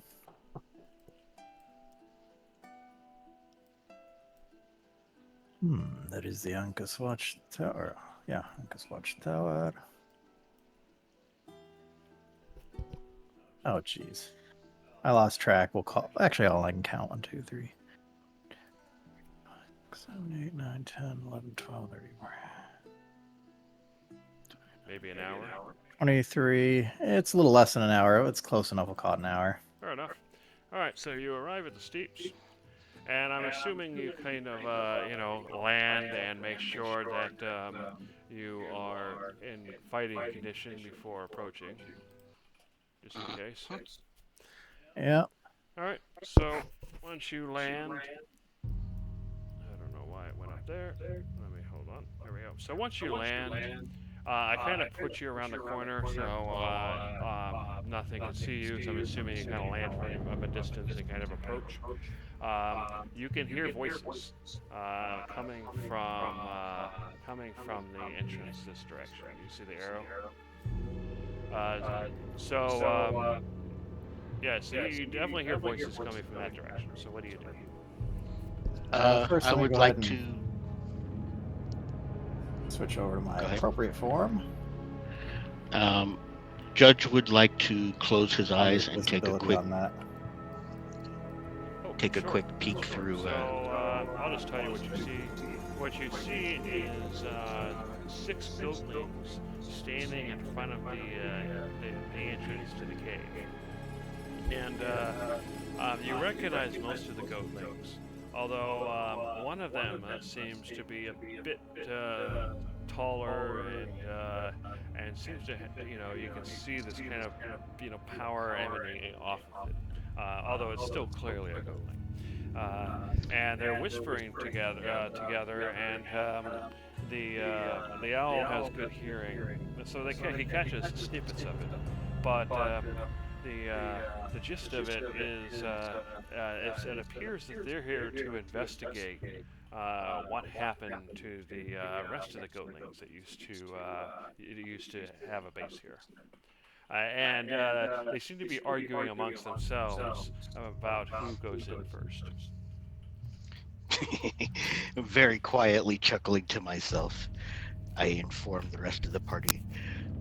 There are some goatlings here to investigate what happened to their other kin. They do not know and they are all afraid to enter first. Shall we go inform them what happened to their kin? Yeah, we might as well. These things are just as much of a scourge on the people as the Sorg are. Yes. Need we be very subtle? How confident are we feeling? If there's more nearby, then we would only alert them to our presence. Their fear might be warranted beyond your superstition. Well,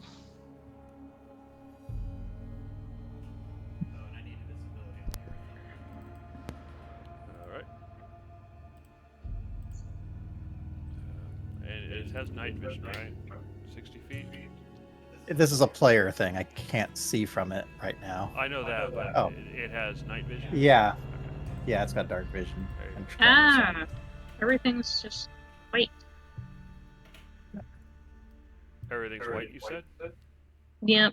I think just the thing did not load properly.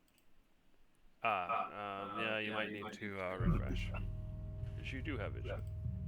I'm also going to refresh because mine is black. So how many of these goatlings are there? I mean, unless it is There an are- army. There's 6. there are 6 of them, and one of them looks a bit bigger. Maybe a little buffer than the rest, but I think they're champions, no match. I was just going to walk around the corner as human and, hey friend, how are you doing? What are those strange horns coming out your head? And we'll see how it goes from there after a warm greeting in the pouring rain.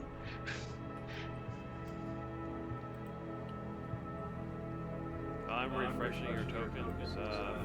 People who said they couldn't see.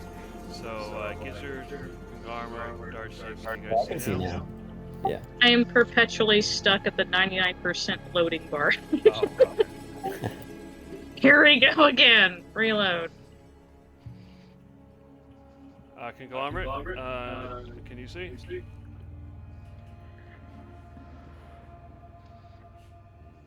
Joel, are you still there?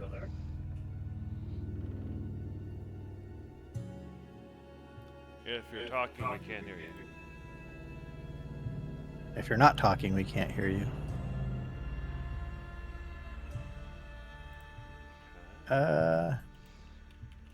He is not in the call. Oh, no, yes, he is. Maybe bathroom break. His possibility.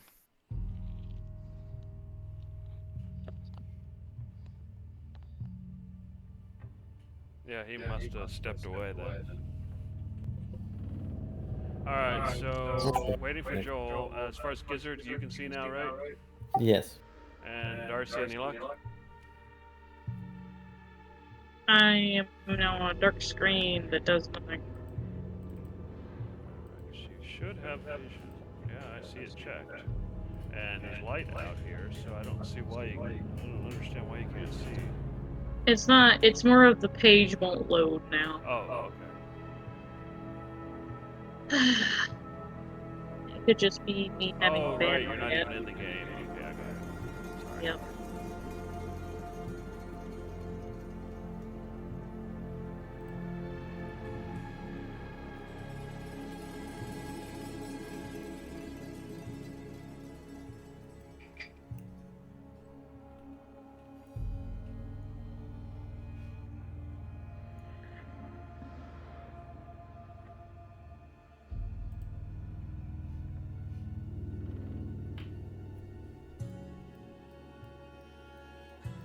Oh my gosh.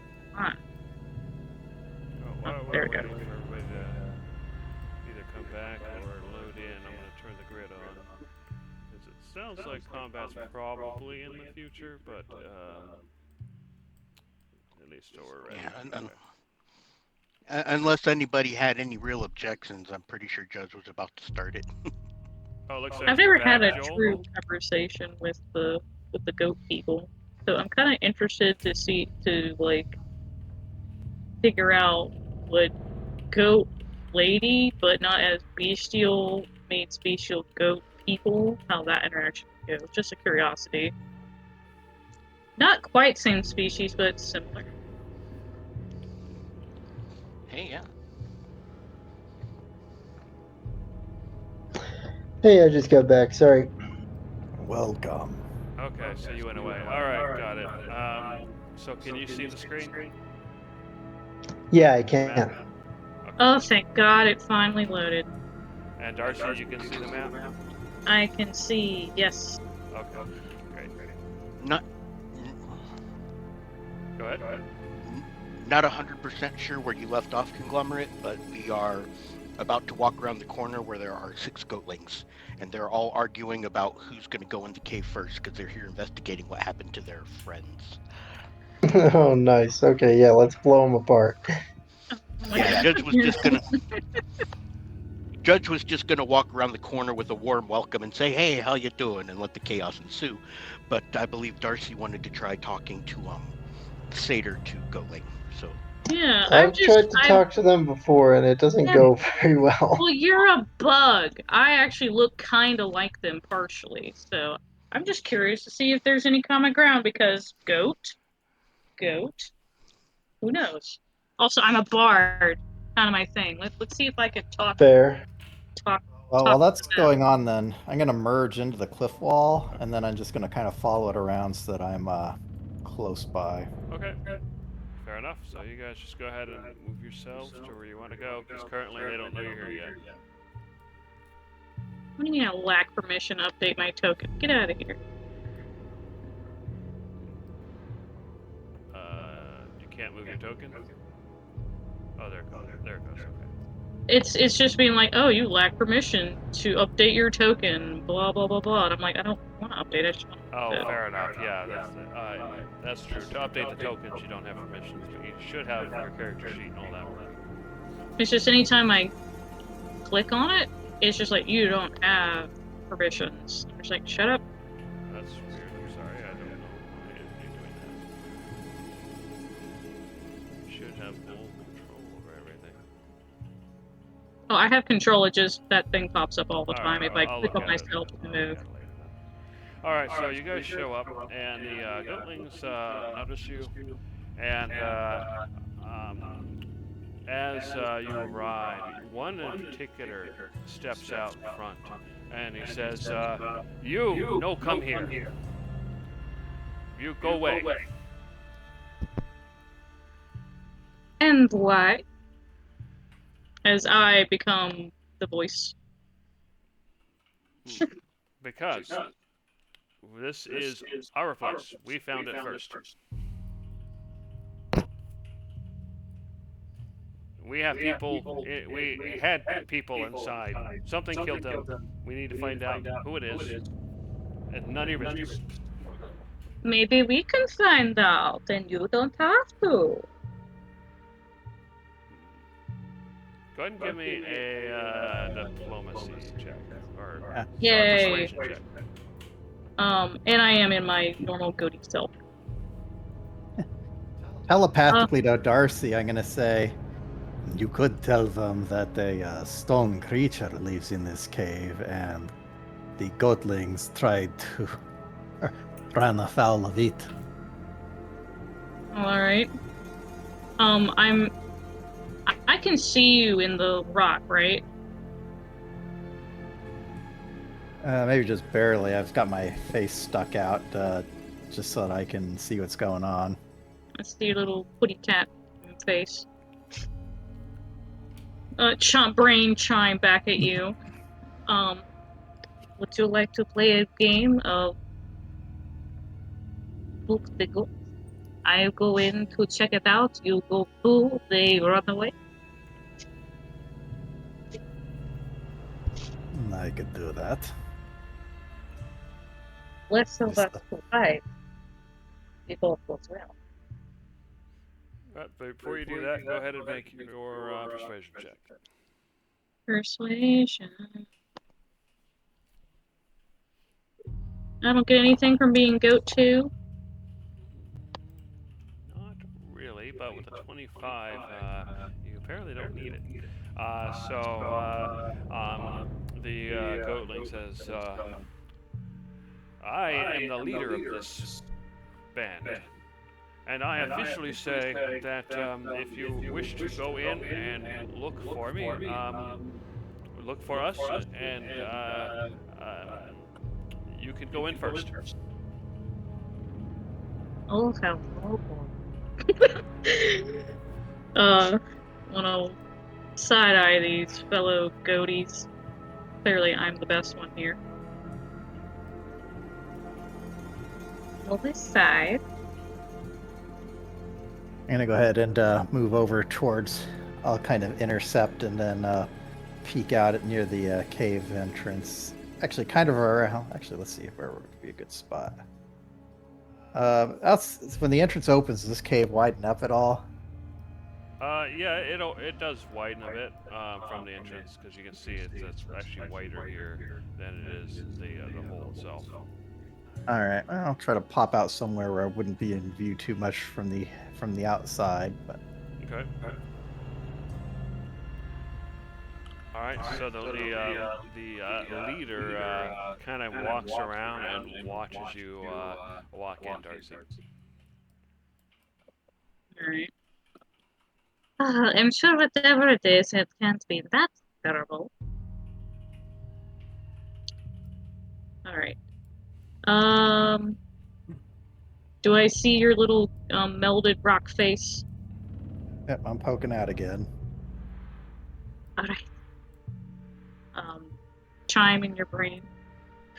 Alright, I do big acting moment.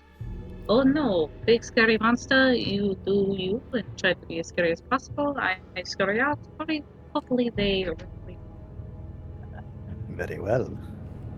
I then noticing that Judge is crunching up, chime in his brain.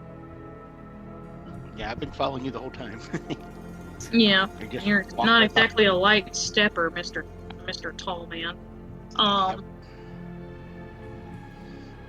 Cyclone and I have made a plan.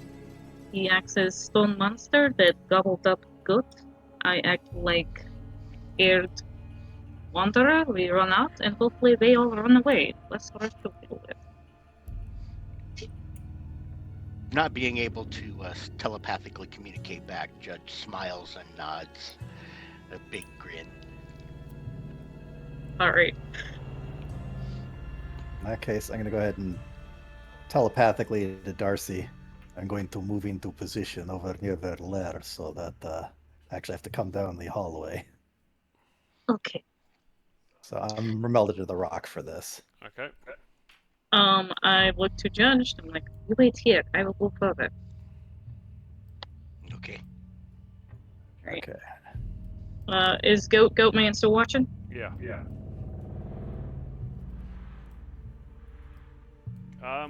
What do you see? Rocks. Okay. Coming. Are you ready? Yes, do it. Who dares intrude upon my cave? And I come stomping out, rather exaggerated, out of this passage here. He fee-fi-fo thumbs his way out. All right. As you come stomping out, go ahead and give me an intimidate check with advantage. Intimidation. You can use strength if you want. That would certainly be useful. Intimidation. Okay, we'll do this way then. Intimidation. Strength advantage. Right, with a 21, you just hear, "Ah!" And then you see, run for your lives! The creature ate everybody! Run! And they I come all bursting just, up. they just start booking.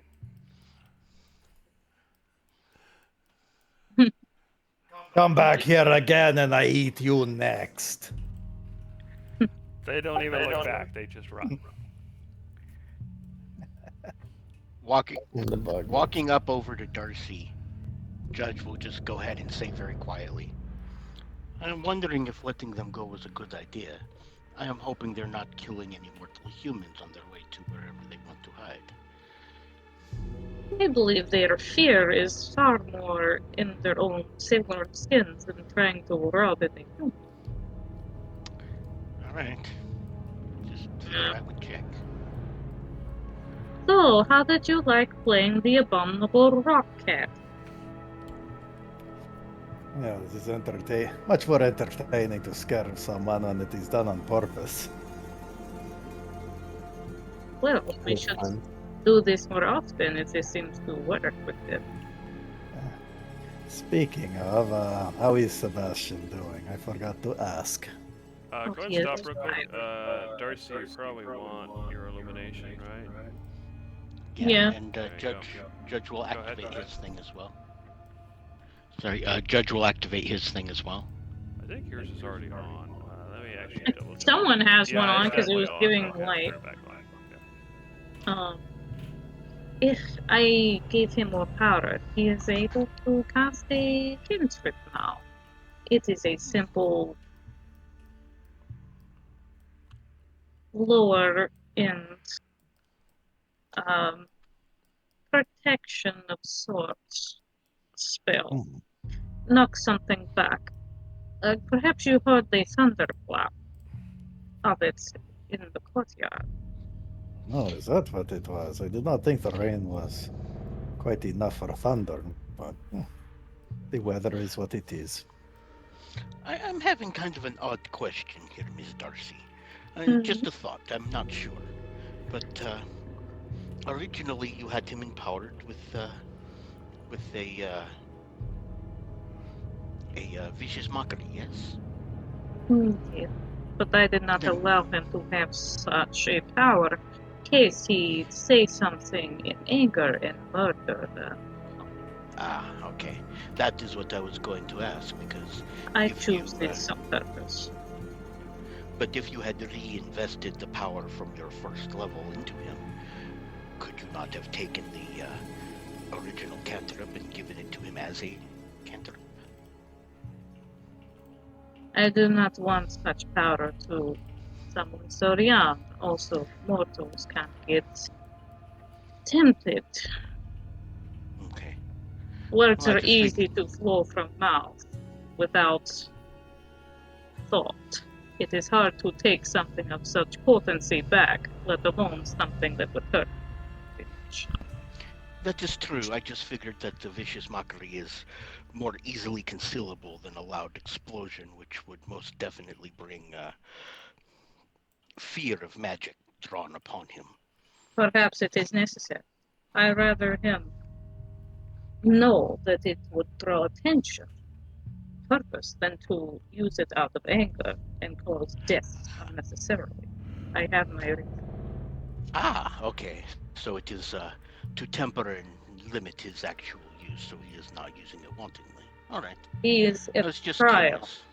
He is in trial of being champion. If he abuses the powers I give, they will be taken away. All right. I was just curious as to your reasoning. That makes perfect sense. So before you continue, Judge, I just want to verify Conglomerate and Gizzard are still outside the cave. Is that where you mean to be, or do you guys want to enter as well? No, I'd like to be in the cave. Alright, can you see your token, Conglomerate? No, I was gonna bring that up. I can't transition to the other map. Okay, so everybody else go ahead and stop moving real quick. I'm going to go ahead and try pulling in. Hold on, so give me a second. I'm going to try pulling you to a different map. then I'm going to pull you back to the steeps.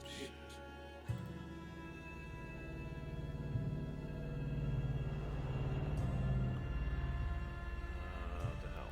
Did I pull the wrong person? I probably did, didn't I? Alright, so I'm going to pull Oh, you- well, I can go through now. Oh, Now it's not working? giving me the error message. Okay. Yeah. Okay, fair enough. You guys can continue. I just wanted to make sure everybody's where they wanted to be. Yeah, it was telling me I was colliding with a wall for some reason. That seems on brand for conglomerate. Yeah, right. Why can't I walk here? Oh, nonsense. It is easy. I melded into the wall. So as you approach, Judge, the gavel seems to be bugging you about something up ahead. Like gavel hears some noise or something from up ahead. Okay, he's gonna go ahead and make a shushing sound to everybody, and then very, very quietly whisper, "Gavel senses trouble up ahead." As do I. I see a deep centipede.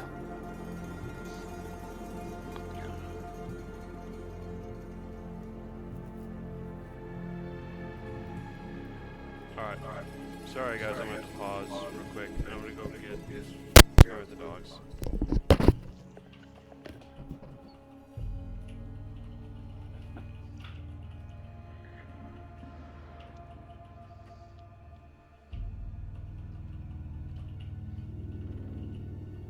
Yeah. I only see the one, but yeah, do you see that big old rock further down the cave, like right here? Yeah, this right here is literally as far as I can see. So if there's a thing, Basically right there is where the deep centipede is. all right, from my mouse cursor to your mouse cursor is all black, but I'll take your word for it.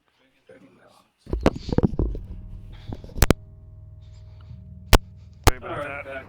So what are you guys going to do? Okay.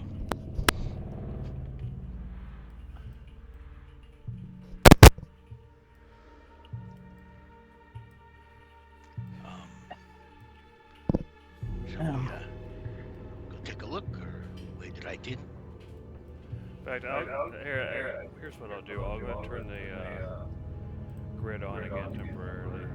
So, there you go. Do I feel anything else in this radius? Do you? You're using your tremor sense. Tremor sense. In Yeah. fact, you that radius, you sort of feel something over this direction, and you feel other things this direction. There's one off to the right, was it? Yeah. Okay. Judge would like to check two real quick, just out of curiosity. Undead sense, they are not undead. Alright, so it's just the bugs. There's no other ghosts. They're just spooky things. Well, I mean, it might, you don't know what exact creatures they are. You just know they're not undead. Okay.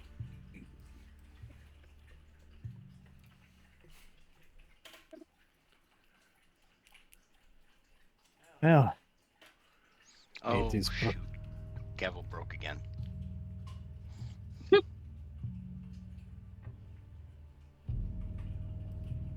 It's fine, I'll figure this out here.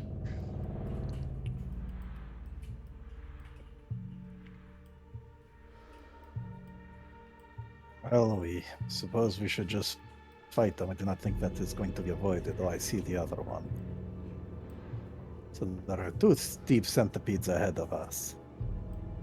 Alright, in that case, I'm going to go ahead and add you to the initiative. I mean, they haven't started yet, but I'm just going ahead and get set up there.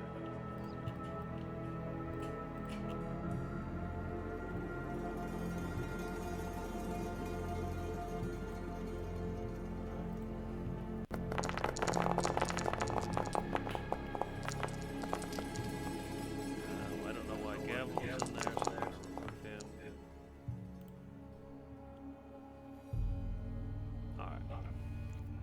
So So when you get a chance, Darcy and Gizzard, you can roll for initiative. Did I miss anybody? Doesn't look like it. No comments actually started yet. So what are you guys gonna do?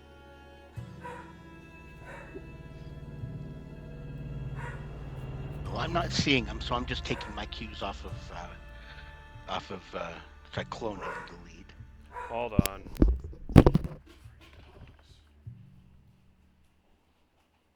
Quick! What's our strategy? Furry gets back. Probably blow them all to hell. Yeah, blow them up. Well, obviously, Yeah. okay. We'll just come in closer and hope they're all there.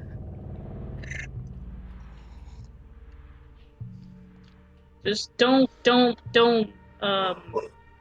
carpet bomb everything at once. Don't drop all our good artillery at once.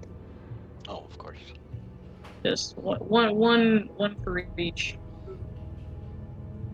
cluster. Just in case there's a bigger threat further along, which there likely is. Oh, that most certainly is. Alright, so what are you guys gonna do? Conglomerate, do you want to take the first shot? Yeah, I think I can see one from here, but I'll need to move a bit to get a clear shot. Go ahead and give me a stealth check for your movement. Okay.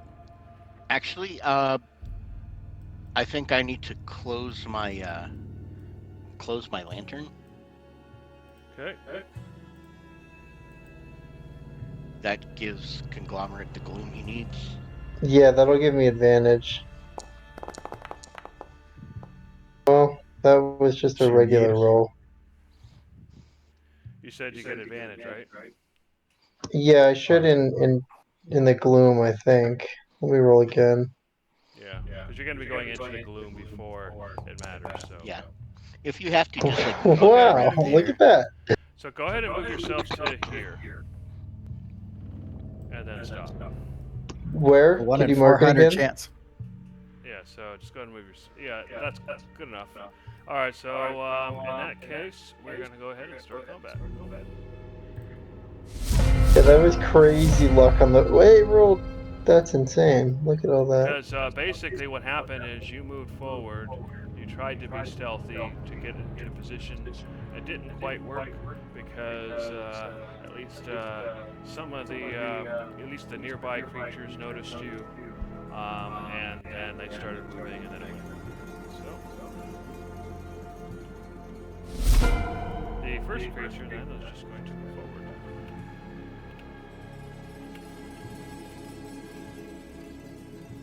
And he is going, seeing a smaller bug, it's going to prey on you with 2 bite attacks.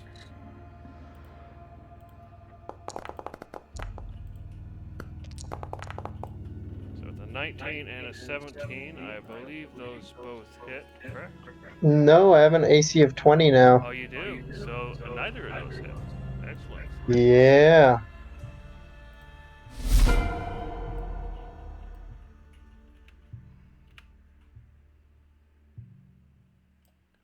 Okay, this one moves up, but doesn't have. Actually, it's going to dash around the corner.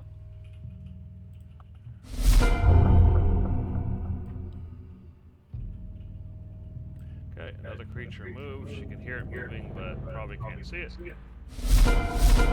Alright, Judge. So basically what happened is you saw Conglomerate try to sneak forward to get into position, but before he could do so, the giant deep centipede suddenly started moving and converging on its position. So what do you do? Okay. Okay, as a bonus action, I'm going to go ahead and activate Blade Song. Okay. And then, as my free object interaction, I will go ahead and turn back on the lantern because I'm going to need it. Alright.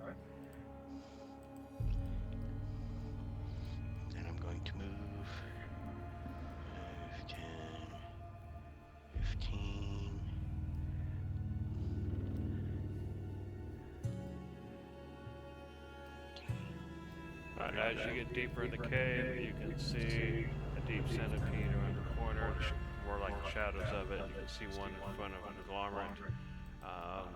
And you hear noises echoing from deeper in the cave. Oh, there's a shadow in the way or something. I'm trying to grab Gavel. I can't see him, so let me grab him. Sure. Yeah. There you go. I was kidding about using him as a hammer. I know. All right. Gavel is going to go ahead and fly over here, flap around the centipede's antennae to confuse the hell out of it, and then fly back here where I can still see him. And Judge will step forward right up next to Conglomerate and open up. The first attack will be with advantage, and it will be a booming blade. All right.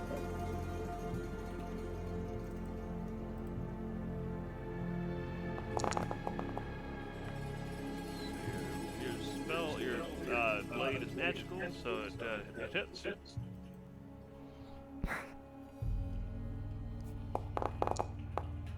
he takes full 16 damage. Okay, and then the boom.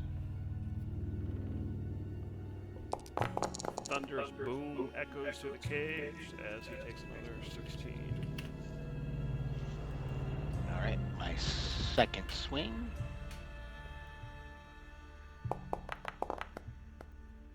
You do hit.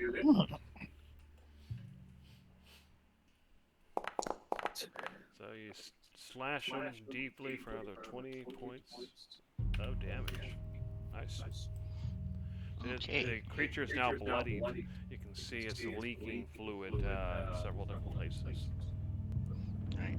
I don't know how hurt Conglomerate got with that thing attacking him, but Judge just stepped up and got you back.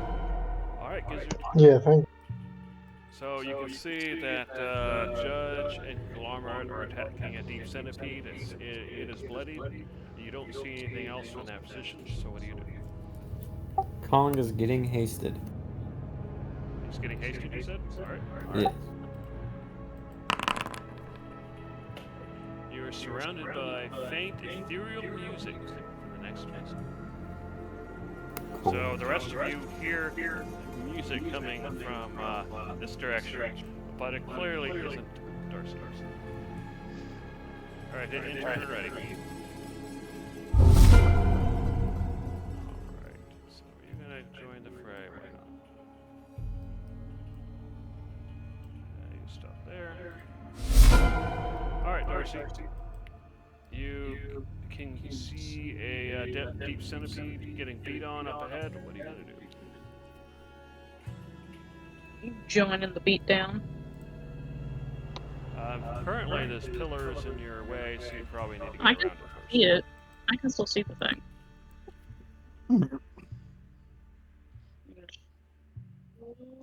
Okay. Mm-hmm.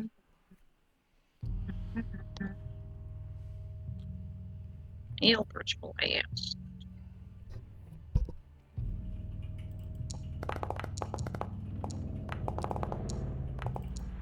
Crit. A hit. And a miss.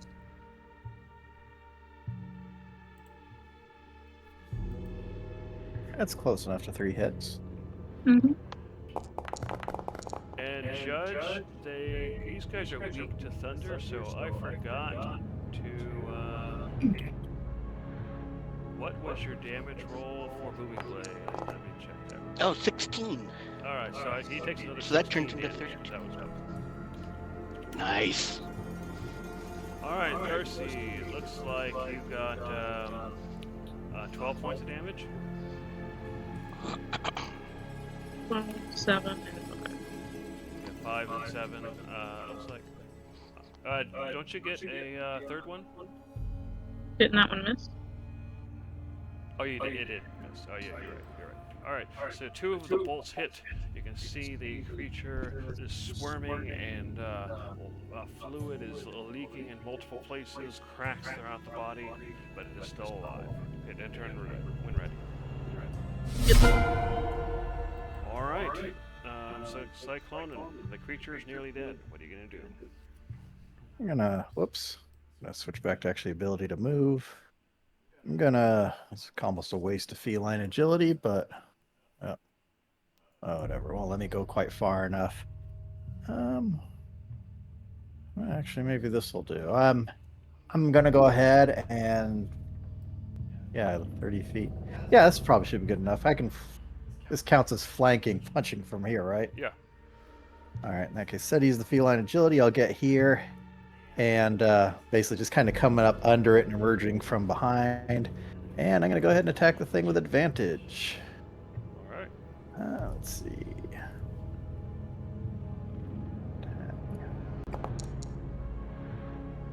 You hit. It's AC is 15. Stop being a centipede. Squish, squish.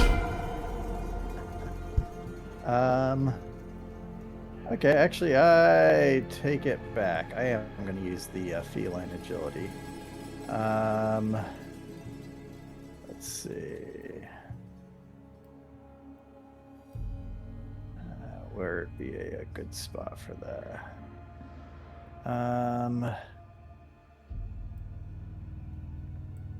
Let's see. 50.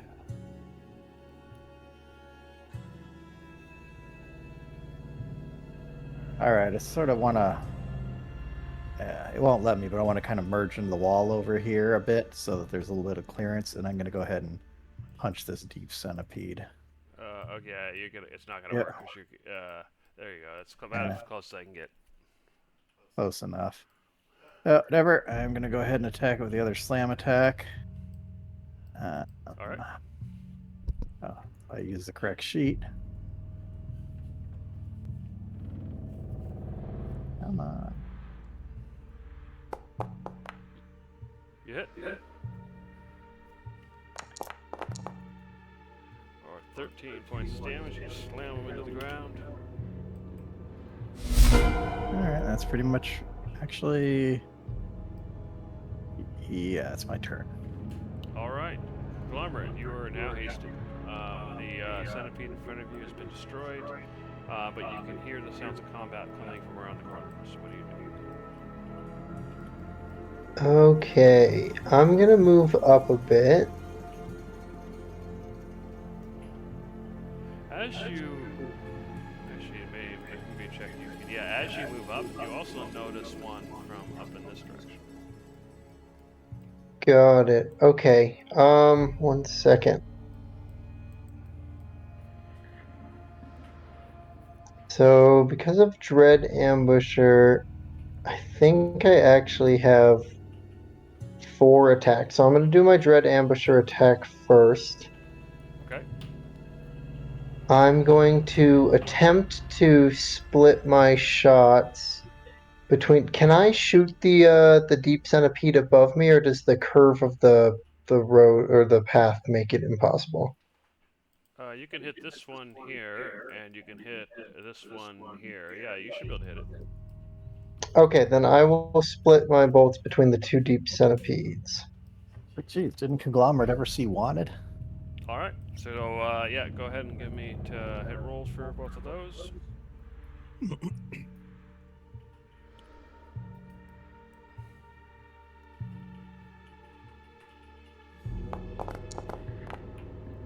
Okay, that one hits.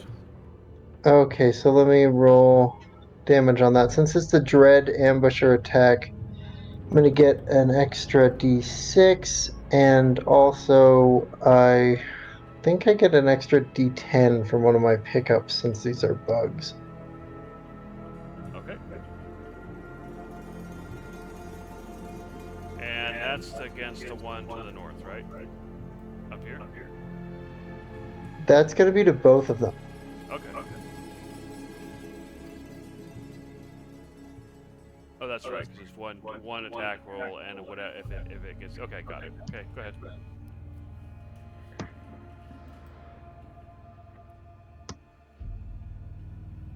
So yeah, you roll all the damage, and then we split it by however many things. But you get Yep. d6 per thing. Oh wow, that's not bad. All right. So that would be 20 to him, and 20 to him. And, oh no, I think that was a crit. Hold on, let me check your thing real quick. No, it wasn't a crit. It wasn't a crit. Features. What did I call the thing? There it is. Crossbow. Oh yeah, critical hits do an extra 1d6 damage to each target, but that wasn't a crit, so you don't get that. All right, got it. So you just got the 20 points to each one. All right. Yep. So they're resistant to like all. They're resistant to bludgeoning, piercing, and slashing from attacks that are not magic. Yeah, but he would have been firing from a magic crossbow, as far Yes, as I know. it hit, but he split his damage between the two enemies. Oh, that's fine. Never mind. Okay. Yep. Okay, I'm gonna start doing the other rolls. Okay, go for it.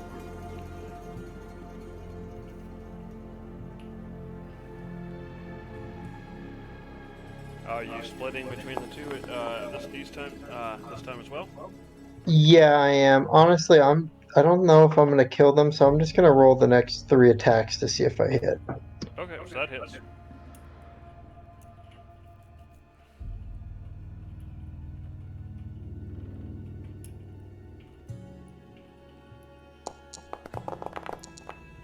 That definitely hits.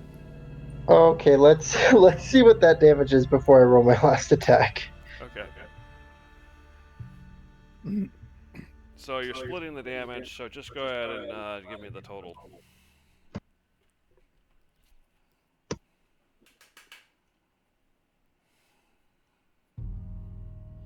Oh, and you get an extra d6 for each. I actually can't give me the total exactly. So what's this one for? Is this that first one or that both? That was the first one. I'm about to roll the crit. All right, so then that would be 16 and 17, right? Yeah. All right, so with the crit, the normal damage is split, but you get an extra d6 per target, in addition to whatever you normally do. So go ahead and give me the total, and then I'll split that, and then give me the 1d6 for each target, which is 2 right now. Does that make sense? So on a crit, Yeah. each target you're hitting, you do an extra d6 of damage to that target. So roll your normal damage, and then your normal crit damage, and then we'll do an extra d6 for the top target and an extra d6 for the bottom target. Cool. Okay, so here's the roll. So 20 to each from the crit. Yep, and then let me do the 2d or the 1d6. The first d6 will be for the top, and then the second will be for the bottom. Okay.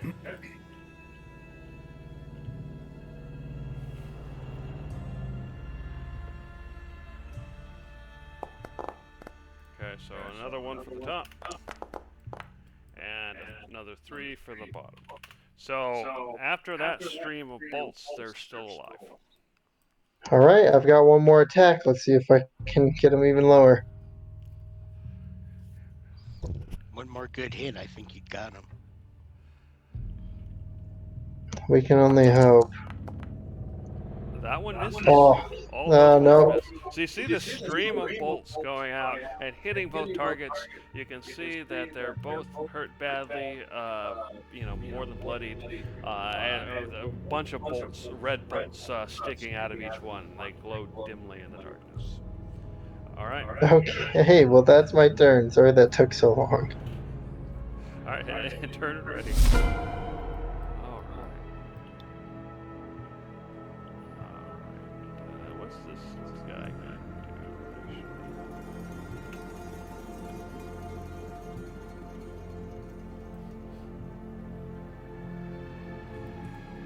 All right, so that's him. All right.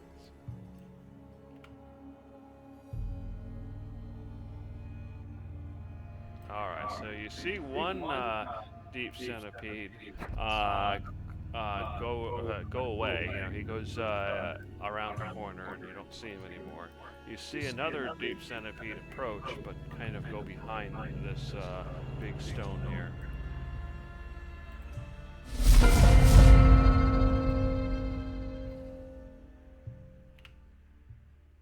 And conglomerate.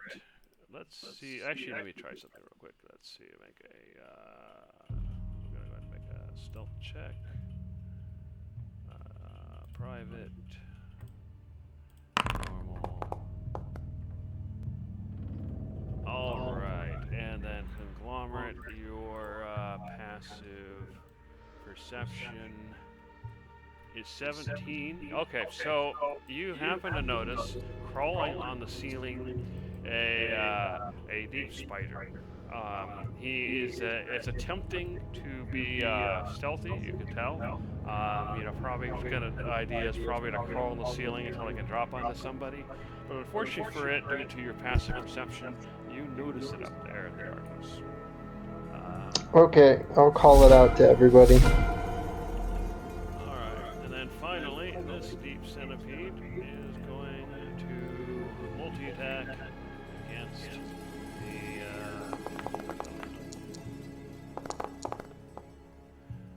16. Does that hit? I think that actually manages to miss. Yep, 17 AC. Just gets. So the thing bites you for 26 points of piercing damage. 26. Let's see. That's a non-magical attack. It is. Okay, so 13. And then the normal giant centipede comes up to bite you and fails miserably. All right, Judge. So conglomerate kind of pointed to the ceiling where the deep spider is trying to sneak its way through. You saw the giant centipede kind of go around the rock. You saw the other giant centipede go off into the distance. And then, of course, there's the deep centipede, that the Earth Elemental's fighting. It's almost dead. And another regular giant centipede that came up and started biting. So what are you going to do? All right. Okay. Gavel's going to go ahead and come on up here. I'm going to move up this way. Okay, he's a little further than I thought. Okay. So, take one more step. Yep, you can hit there. Gavel is going to fly in his face and bat its wings on his antenna, or snip at its antennas, and then come back down here out of the way. All right. And Judge will attack this guy. There we go. Got it. Okay, so this first one will be a booming blade.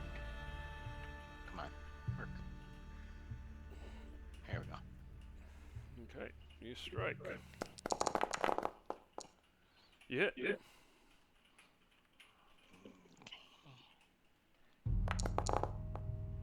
So, 15 points from your sword. Okay, and then the booming. And you hear a boom as you do 28 from your thunder attack. Ha! And it is now bloody. Alright, second swing.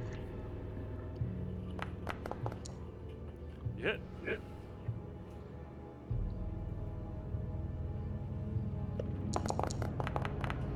And second swing, another 19 points of damage as you slice into it.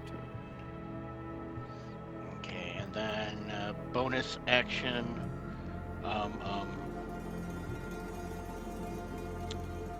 Just bonus action attack. That's all I got. All right. You hit again. Not quite a crit. Not quite. 14 points of damage. It still lives, but barely. All right, and I will hold my ground here. All right, Gizzard. Everybody's kind of moved off without you, except maybe not Darcy. But the fight has gone to the end of the hall. So what do you do? Gonna walk forward a bit. And let's see. A little bit more.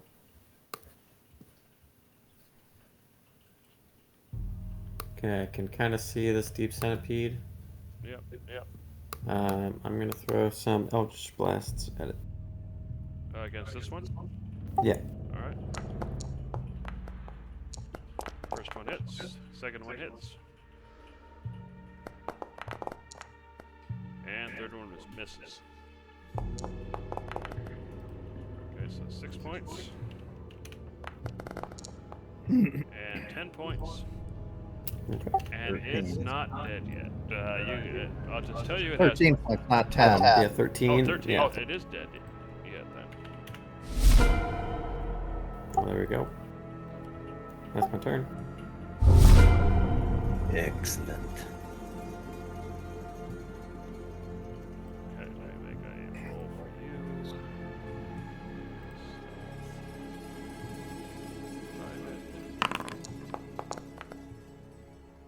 Alright, 23. Alrighty, so I don't think anybody will notice that. So we'll move on. Nope. Alright.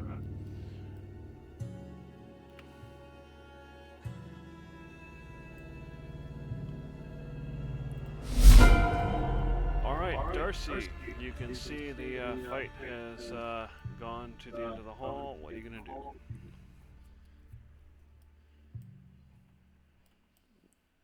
You can see some the giant centipede or giant spider in the ceiling. You can probably see parts of the deep centipede, but that's about it from where you are. Mm-hmm. Ew. Oh, those things are here. Disgusting. Oh.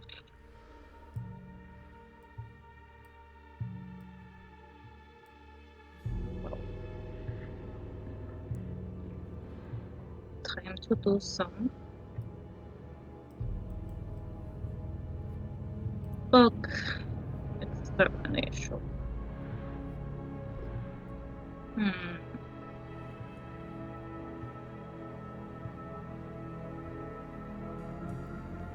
There's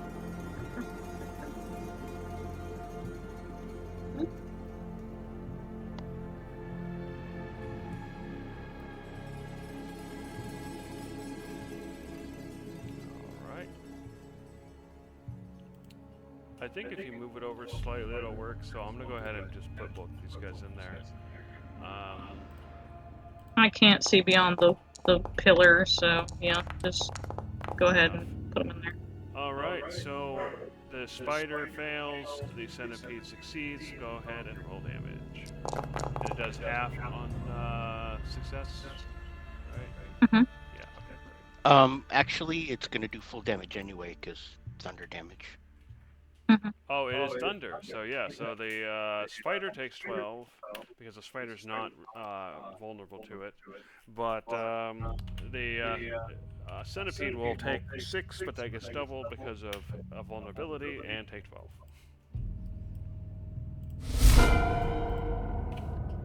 All right, so you can hear the thunder going on behind you, Cyclonin. You have the giant centipede over here trying to bite you. So what are you gonna do? Let's see. I will be back for you, creature. I step away a bit from the giant centipede to get in range to punch the deep centipede. All right.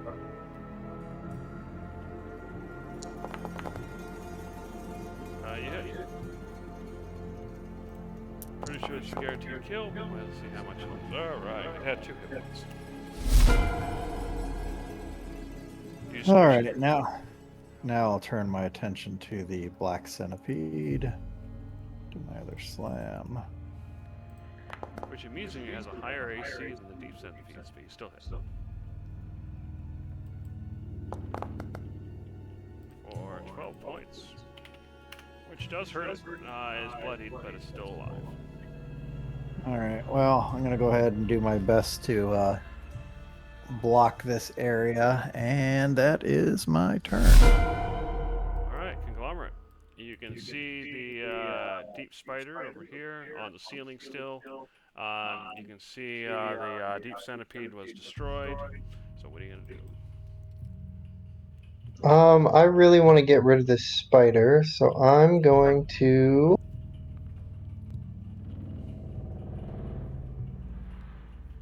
I'm going to use Nature's Veil, which will make me invisible till the start of my next turn, so I'll get advantage on my attacks against it. And then I'm going to take... I'm hasted still, right? Yes. So then I'll take 3 attacks against it.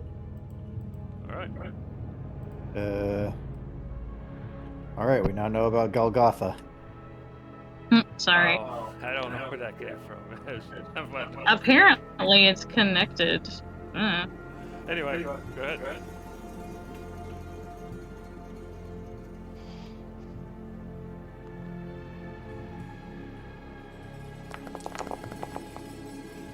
Okay, hits.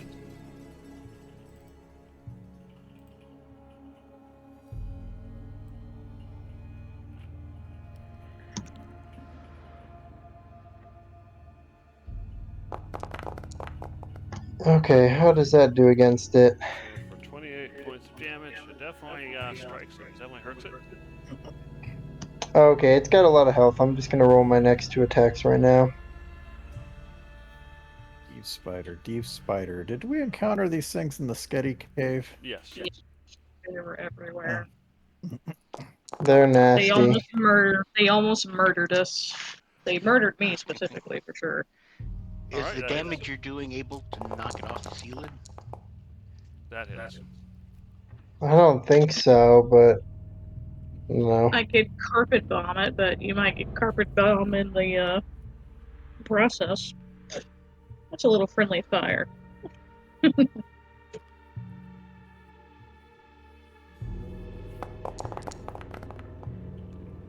31.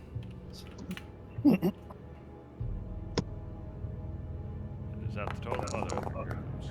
And 19. Oh, bad roll there, but whatever. Oh yeah, it is bloodied now. Okay, that's gonna be my turn. Alright. You said you're invisible until the end of your turn, right? Until the start of my next turn, Start of actually. your next turn. Okay, got it. I can only do it like my proficiency bonus. So that's that guy. Alright, so you are invisible. So this spider here will move along the ceiling. It can't see you, so it's going to move over to Judge. And then it is going to drop from the ceiling onto Judge. Not like Judge didn't see all that. Yeah, you get your normal AC and everything. It thinks it's being sneaky, but you guys already see it, so it's not a big deal. Alright, so the spider grabs the target and slams them into the ground. Let's see if that works. At least this is what it's going to try to do. And with a crit, it succeeds. So it drops. It grabs you as it grabs you, kind of as it bites and slams you into the ground, knocking you prone. Doing... Oh, sorry, I was supposed to do crit. So ignore that damage. Oh, wait a second. Wait a second. Sorry. There you go. I'm trying to get it to work. Come on, move. If it's a reflection or whatever, it is a crit. So. I think he's talking about rolling at disadvantage. Oh, okay. Fair enough. Yeah, because I did look up shield, and that's only a +5, so it would have been a 29 anyway. Well, and I wouldn't have changed the fact that it was a crit.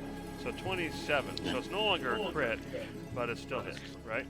It does still hit, and that was my reaction, so I can't shield it. Okay, so I'm gonna just do normal damage again. So he slams you to the ground. You take 22 points of piercing and bludgeoning damage, and I'm gonna move it out of the way just so I can put prone on your token. There you go. It's on your token. There you go. And so you're prone. It doesn't keep holding on you, so you're not grappled or anything. You're just prone at the moment.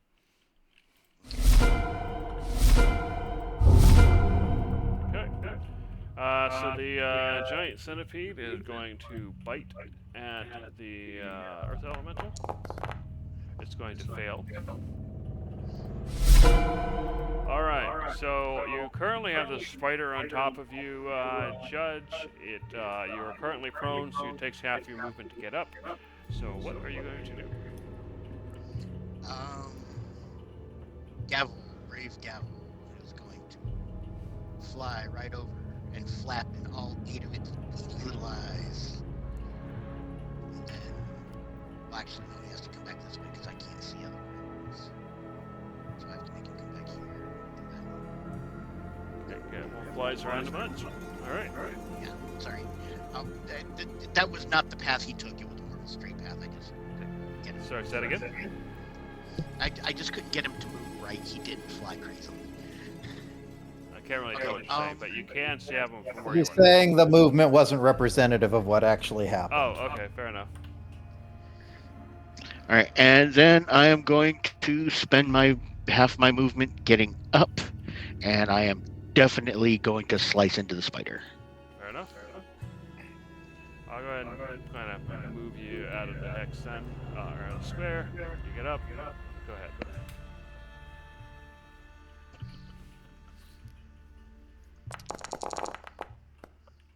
And you get a crit.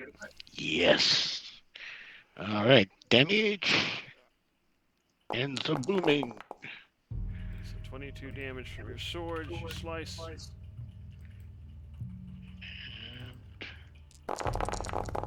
Crack. As a reaction, the spider uses reflective burst. A spider takes damage from a spell. It can reflect some of the spell's energy back at the caster if it's within 30 feet.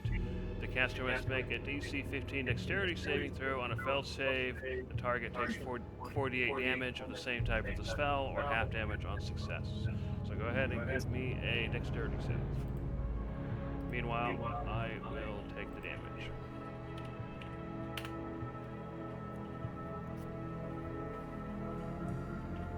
And that was D8. 2, 3, 4.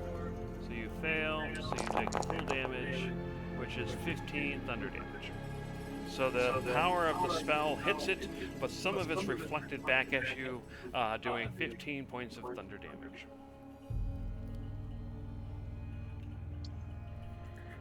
Backfire. A little bit of backblast. Right. That was my first. Alright, so that was your first attack. My second swing.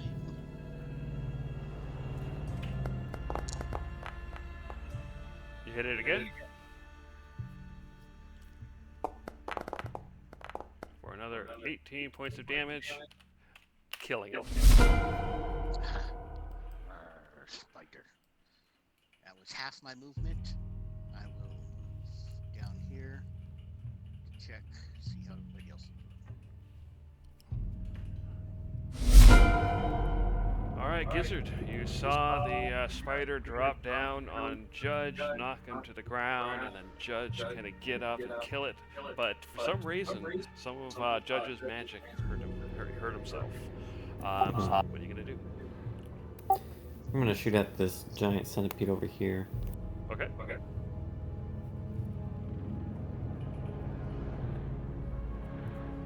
With Eldritch Blast. Okay, so the first one hits, the second one misses. No, I lied. They both hit. All three. Cool. Their AC is 16, I was thinking 18 or something. I see. So, 18 so far. And 23, which is way more than you needed it. Hit and turn it ready. Sounds good. Alright. So, you hear the sound from above. Unbeknownst to everyone, there was a spider that was able to camouflage itself in the ceiling. And because it rolled a 23 on its stealth, and it now drops down with advantage on top of Gizzard. So I'm going to go ahead and I'm just going to move him out of the way so it's easier to see. But he's going to do the slam with advantage. So 28, that hits. Oh, Not hold on a crit. second. So you get slammed into the ground for 26 points of bludgeoning damage. Hold on, Judge is trying to do something about that. Oh, I can't hear him. I hope I'm turning his advantage into disadvantage, and I hope he misses Gizzard. Did you use your reaction already? I got it back with my. Oh, I got your it back turn. with my Okay, turn. Fair enough. Yep. Yeah. All right. Let's see that in action. So I guess it's just a regular attack then. Come on. All right. It still hits. All right. Fair enough. Nice try though. So yeah, it did. It looks like it did. What's it? 26? 26 points of piercing and bludgeoning damage. And you are now prone. Ouchie. And you'll have to roll a Constitution save. I'm assuming for Haste. concentration. Yeah. What's the DC? It's like half the damage or DC 10, whichever is higher. So that would be a DC 13. Okay. Okay, you made it. Sick. Okay, so I'm going to go ahead and move the spider back for now since it is on top of you. Alright, Darcy, there is a giant spider in front of you right now, so what are you going to do? It dropped from the ceiling onto Gizzard. Ew. No. Nope, not today. It's too close for me to do anything that wouldn't potentially harm Gizzard. So we're just, you know what? I feel like being flavorful today. Whether this is the quote unquote most strategic move or not, I don't care. Okay. It is now Pokemon battle time. I shall become my own deep spider. Okay, fair enough. Go ahead and cast the spell. I would like to be a particular color, though, so they can differentiate myself from a friendly spider versus the attacking spider. Sure, why not? What color? I want to be a nice, pretty silvery white. Okay, everybody sees this silvery white spider show up. Go ahead and do your spell so we can use the slot. I'm an albino. Fair enough. Yep. So. Alright, so you are the spider now. You're already on the ground, so you can't do the slam, but you can do 2 bite attacks. I will. I'm chomping its legs. Alright, so you're... hold on. The bite attacks, let's see, what are they? They are 6, 7, 8, 9, 10, plus 13. So d20 plus 13 for 2 attacks.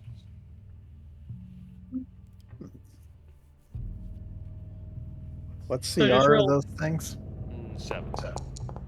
They're to hits or higher.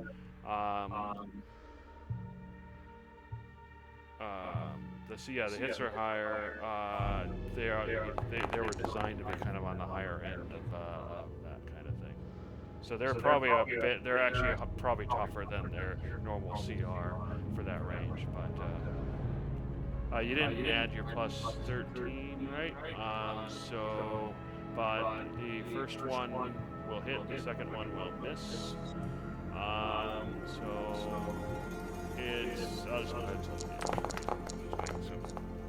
Yeah. So it takes 29 damage from your bite. Nom. Yeah, there's no other effects on the bite. So yeah, that's okay. That's what you do. Your It's AC Pokemon is battle. 18 as a spider, and you have 157 hit points as a spider. Hey, I'm tougher as a spider than I am myself, so I'm Gooch. I'll just be an albino spider. All right. Just out of Turn curiosity, ready. what's the int of the spider? What do I what as a spider? What's the What's its int of the intelligence? spider? 'Cause I this is mean- polymorph, right? I know you're my friend, so I know not to harm you. So, and I can understand you. Yeah, I was just curious because there's Yeah, it's a clever creature, but it is not smart in the traditional sense. So Darcy, you're basically dumber than Conglomerate when it comes to traditional, human-like intelligence. I don't Yeah, need to be Oh. smart. I don't need to be I'm the smart to smart kill one. another. And you don't have the memories, spider. to go with it either. So yeah, you're liable to do really dumb stuff. But anyway, I know these are my follow friends your and they're instincts eating my more, friends. basically. Yeah. I was gonna say. I know these I are my just- friends. I guess you're my babies. In my spider brain, you are my babies, and it's trying to eat my babies. So I kill the other just didn't- spider. I just didn't know if you were smart enough to understand communication. All right, so you definitely hit. So 15 damage. Yeah. Then I'm doing that again. You hit. And obviously, you already know this, but obviously you can't cast spells and stuff as a spider. All right, so you hit it again for another 21. It is not quite bloodied though. That's my turn. All right, Conglomerate, you somehow missed the spider blending in by crawling over the ceiling, but it is now on the ground. It's right there in front of you, on top of Gizzard. So what are you gonna do? And I'm kind of tempted to go back into it because there's a spider here now.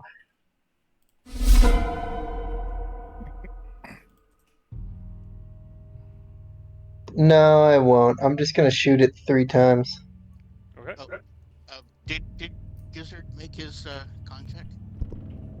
Yes, he Yes. succeeded. All right, sorry.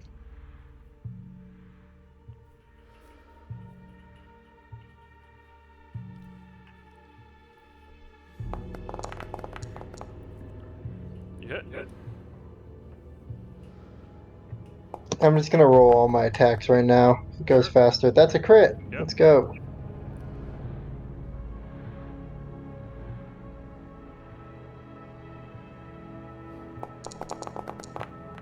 And you hit. Okay. All right. I'm gonna do the 2 normal ones and then the crit. Okay.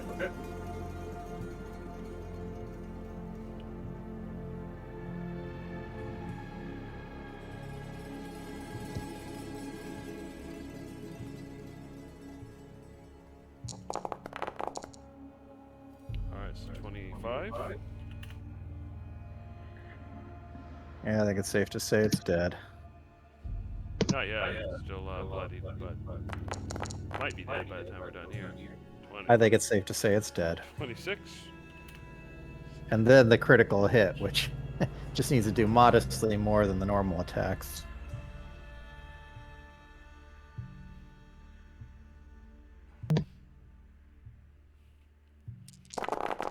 All ones.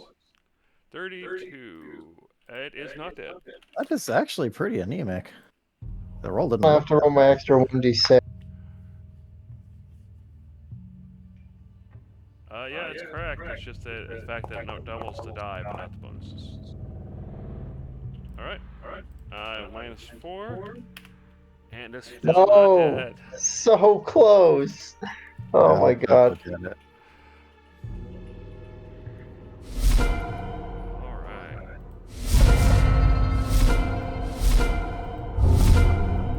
Judge, the spider is bleeding all over Gizzard, but it's still alive. Kill it. All right. Kill it. It's so close. I don't want his blood all over We me. got this. Step forward, and I'm just gonna half heart. Advantage because it's flanked. Yes. Yeah. Can you do 5 points of damage? Yes, I can. In fact, I think that's You just can. my base. It is dead. Its corpse falls on top of the wizard, who is now prone with his giant spider corpse on top of him. I'm gonna go ahead and end the combat. Oh, Hooray! for you, Gizzard. Get this off Gizzard, you're me. having trouble breathing with this giant body on top of you. Get this off me. I'll reach Um, over, pick the deep spider up, and just fling it at one of the probably this cave wall right here. All right. Monk. What did the cave wall do to you?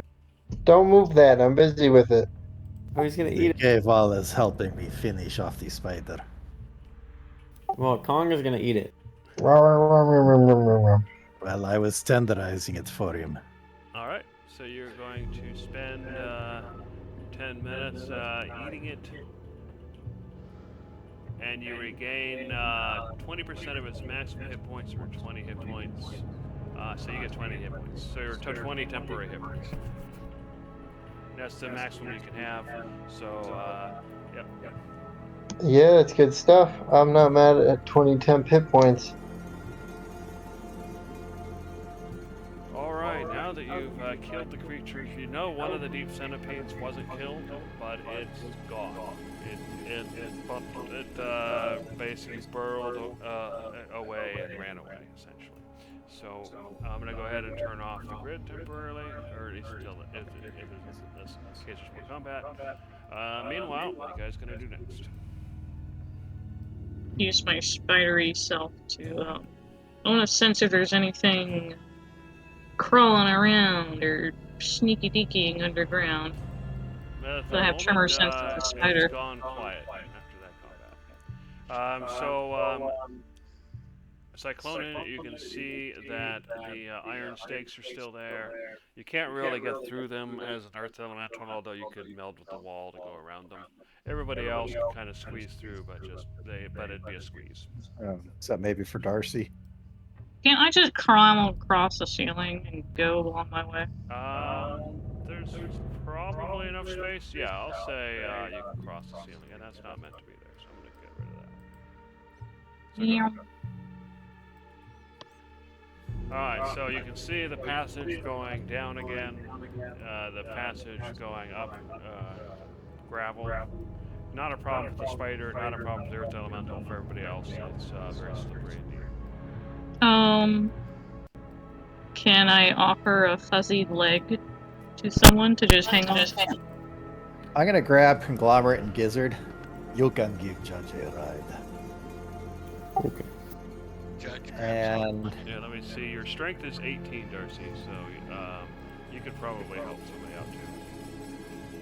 How about you carry the heaviest booger and I get one of these lightweights?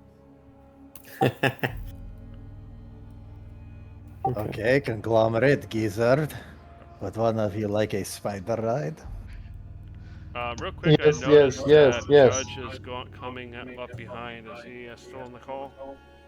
Yeah, I'm still in the call. Oh, okay, just checking. I'm moving. sorry, who said they wanted a spider ride? Me. All right, I go ahead and place Gizzard up on top of the spider. Yay. You are held by the front little leggies right before it gets to the mandibles. Cool. Even though that wasn't me that was begging for the spider ride. I'll Yeah, take this it. is. Yeah, I meant to say incredibly Conglomerate. rude. Sorry. All right, I rectify my confusion and pick Gizzard up, put Conglomerate on the spider, and then scoop Judge up. Alright, so yeah, Get because you're using outta the here. elemental and the spider, you can just move yourselves forward then. So I'm assuming they're carrying you down the steep slopes of gravel. Yep. how does it feel to be hugged by a fuzzy spider? So good. Yeah, go ahead and set down Gizzard and Judge here. I do not put down Conglomerate. So you see a large chamber with a high ceiling. Each of these big steps is 100 feet down. You can definitely see movement in the ground down here. I mean, you don't see any creatures, but you can feel creatures underneath. And from this direction, you hear whispering. Ooh, whispers. Do you risk getting in trouble? Critical. So I'm just a beautiful, rare albino version of what lives here. Nothing to be afraid of. I'm Only just for part of the wall. That happens to have eyeballs. So as you go around the corner, you can see these humanoid clay-like figures. Ew. They are, you see them kind of sitting around, they're kind of sitting around. You can see a couple eating an isopod and talking amongst themselves, whispering. Perhaps they are peaceful. I don't know. Do they care about a spider moving around in the distance? They look up. You can see that they grab toward. They do grab their spears, which look like javelins of some sort. But the interesting part is, despite the graphics shown on the map, they are actually bone white. They don't have any metal. And they seem to be holding their javelins close, but they aren't making any particular aggressive motions. They're just kind of pointing them in the direction of the spider. Alright. Point taken. Scuttle away. Okay, Rockman, your chance. Your chance to make friends. I'll start with Abyssal. Do you understand the language? One of them stands up. This one up here kind of moves forward a bit and says, "A creature of stone," and you can tell it's actually speaking in common. Well, why do you speak so strangely? I go ahead and change over to Common. Is this more suitable? Yes. And then they look at you. They look at the group with you. They see the insect and whatnot. And one of them says, "Godlings." And the second says, "Godlings." The third says, "Or demons." And then the fourth says, "Did they free the demon?" The fifth says, "Did they see the demon?" And the last looks and says, "The area of crystals. Did you free the demon?" You do. An area of crystals. What did this demon look like? First it says, "There's one named Bethalon whom we wait to return. He captured the demon somehow, and it exploited its one known weakness." And the other says, and then this one starts speaking, "The demon is full of guile. He speaks with a silver tongue. He shapes himself, shape-shifting at will." And then the one below says, "The demon, he's a trickster and will do anything to escape." And then another one says, "The demon, he is powerful, much more powerful than you." And then, well, if he's imprisoned, how would he escape then? We fear that someone would free him. I don't know how. Did you free the demon? Or are you the demon? Well, none of us are the demon. We are here to defeat the Sorg wherever they lie. What can you tell us about this demon? If he is freed, perhaps we can destroy him. The demon. He once went to Siphon. The demon. Another one speaks. The demon. He stole an artifact from Siphon. Third one says Bethalon captured the demon. Another one says, but Bethalon was unable to find the artifact. Another one says, many died to capture the demon. And another one comes forward and says, the demon can look like anything.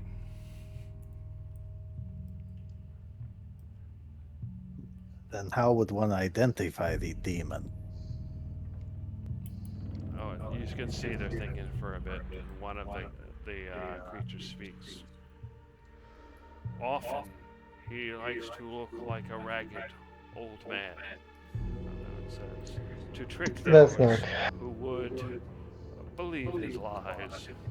Another one says, the demon, he cannot stand the light of the crystals. Another one says, the crystal's light makes him fall unconscious. And the third says, the demon, he can speak with his silver tongue. And the last one says, but the demon is cruel and powerful.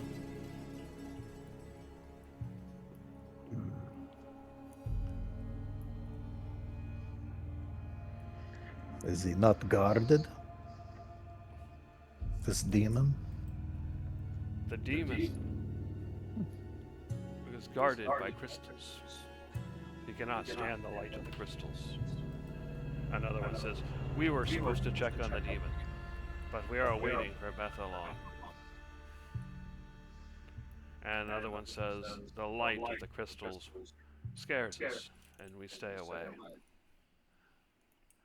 The fourth says, can you check on the demon for us? Is it still there? I suppose we can do so. This Bethalon, when is he supposed to return? Bethalon has not visited in some time, but we hope he returns. Bethalon is a great sorcerer who has transcended his human limits. Bethalon once lived and entered Urbanig. He traveled to Siphon and was able to return. Bethalon helps the city of Siphon that is at war. And the other one says, he kind of starts waddling forward. You are not the demons, I can tell. We are the Kerrig. We are of the city of Siphon. We await the return of Bethalon.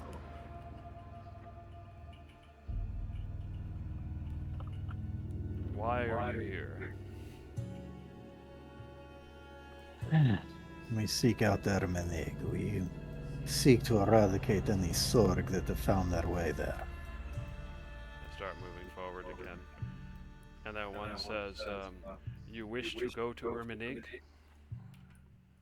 Yes, we do. And then another says, do you seek out Siphon? Or you seek out another place? Siphon is one place of interest. Talia, speak up. Siphon is one place of interest we have, yes. But not necessarily the only one. Do you know how to get there? Only vaguely. We have some rumors and heard some stories. I do have this. Do you And want directions to Cypher? yes, please. And the first starts speaking again. There should be an iron boat nearby. Another speaks and says, sail on the memory of the sea. The third speaks, to the river Rakan and the twin cascades. Put that in for you. And then the next speaks, away from the Maimi. If you see the Franz or the Hataskin, you have gone too far.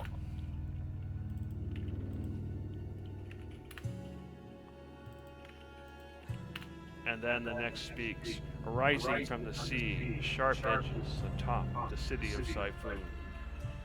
And then the last speaks, a lantern upon the bow calls upon those which we must not speak, but it also calls upon the psychopomps, the winged guides of death.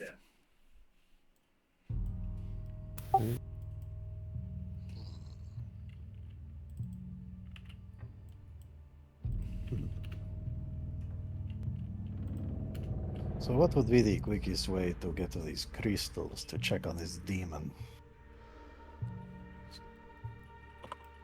Sorry, say that one more time. What would be the quickest way to get to the crystals to check on this demon? Oh, I say, this way, they point, leads to this memory of the sea. However, you can loop. Once you arrive there, you can go up another tunnel in this direction. And if you follow the tunnel, you will eventually see the flickering light. When he says go up, he means back the way we came? Yeah, so basically they're telling you to go this way until you reach the memory of the sea, and then there's another tunnel this direction that you can go back up to reach the light.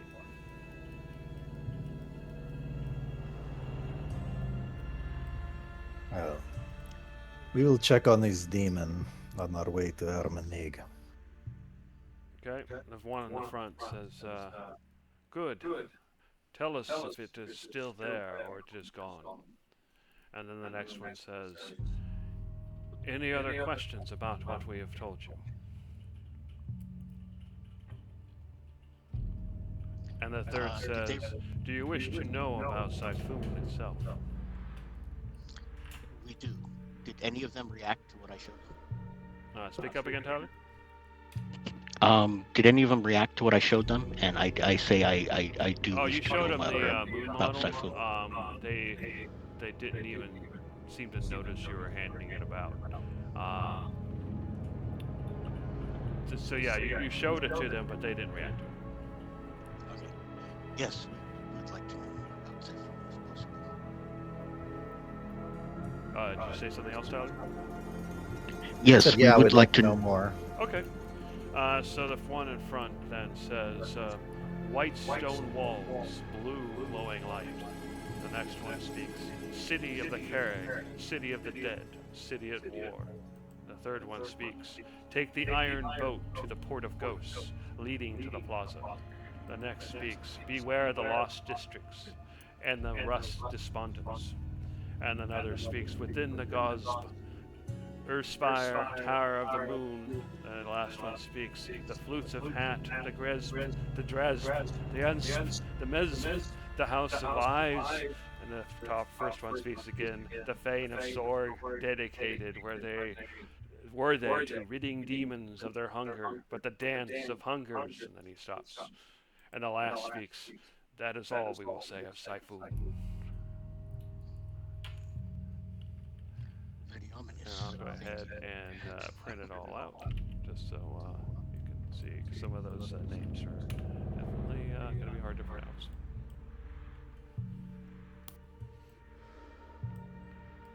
And then the first one says, any other questions, not of Siphon?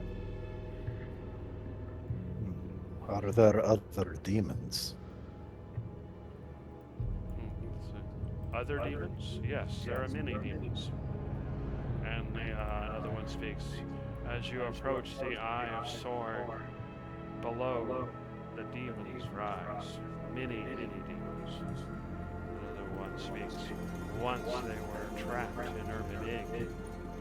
And another one speaks. But they've been finding ways out. One in the back speaks. In the distant past, you had to let them out via using magics. And then another one speaks. But now they are finding their way out of Urbanig. And another one speaks. Between the loss of the gods, the loss of the barriers are becoming weaker, the demons are escaping. But the demon here, hopefully, it did not escape. It is powerful, powerful, powerful.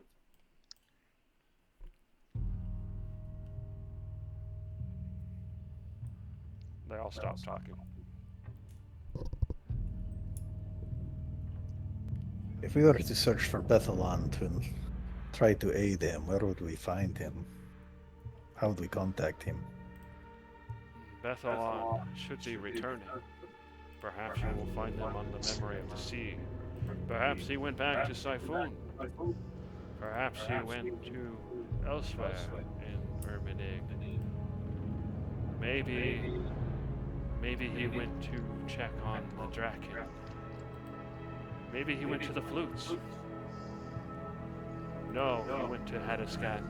He did not come here. We don't know. Well, clearly he keeps quite busy. Well, we shall check on his prison and report on our findings. Thank you. Thank you. Thank you. Thank you. Is this another slippery slope? It is. It is. Judge, Conglomerate, Judge Gizzard, are you ready for another ride? Yes, sir. Yes. Okay.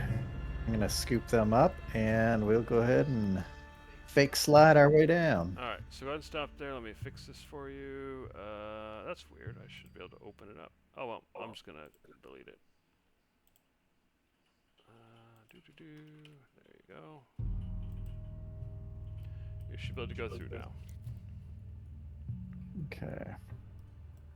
So as you go, the land suddenly starts to flatten, and you can see another path going back, another tunnel.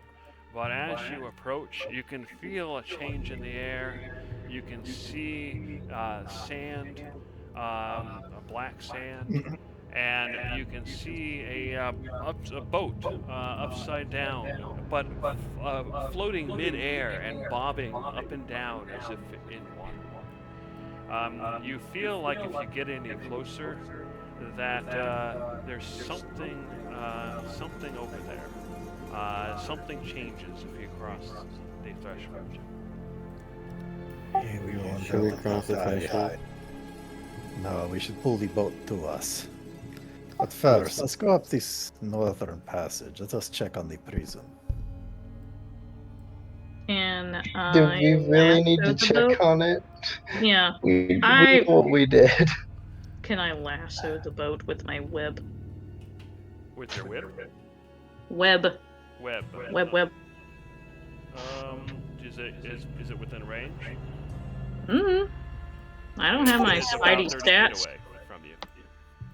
Well, can I climb on the ceiling and then do it? And kind of like carry it over on the ceiling? Oh, from I the see what you're ceiling? saying. Yeah. Sure. Yeah. You climb on the ceiling. You web the boat, and you pull it.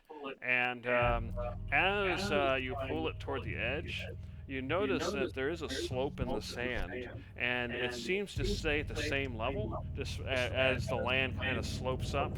And when you get it toward the edge, it kind of bumps into the ground there, and one side seems to be on the ground closest to you, and the other side still kind of bobbing as if in water.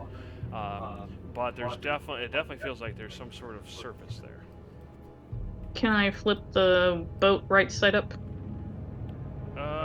Not with your. Oh, yeah. Not with your webbing, but if you try to do it yourself, you can go ahead and give me a strength check. All right, spider strength. Here we go. So that'd be. It has a 18 strength, so whatever that bonus is.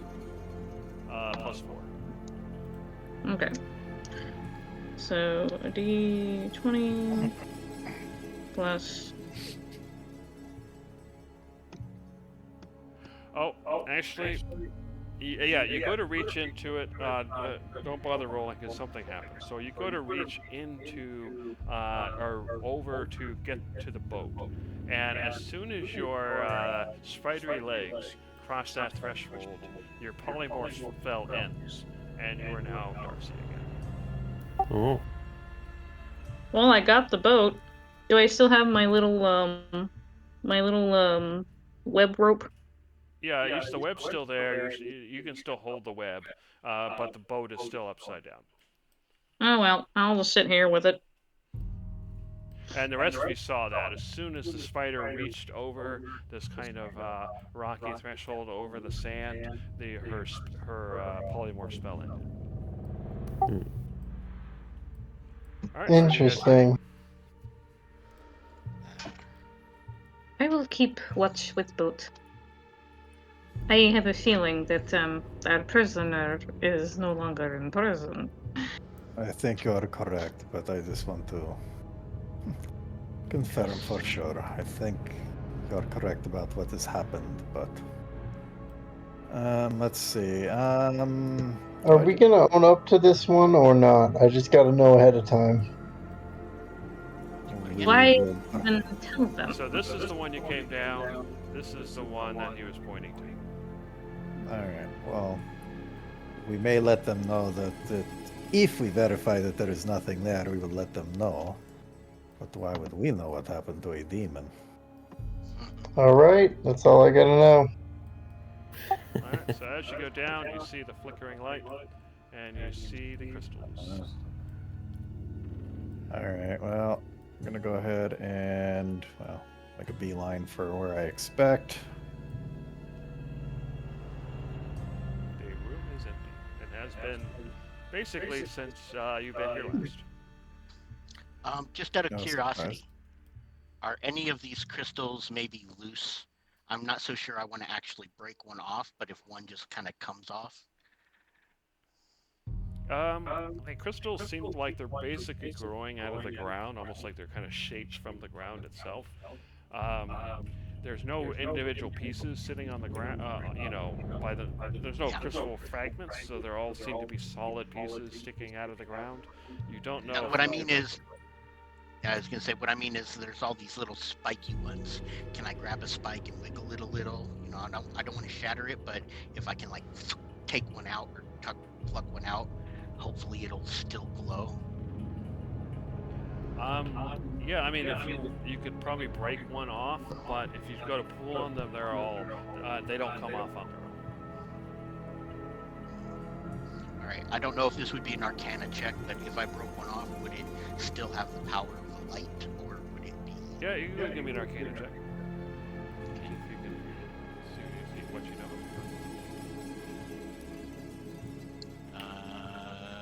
Gonna guidance myself.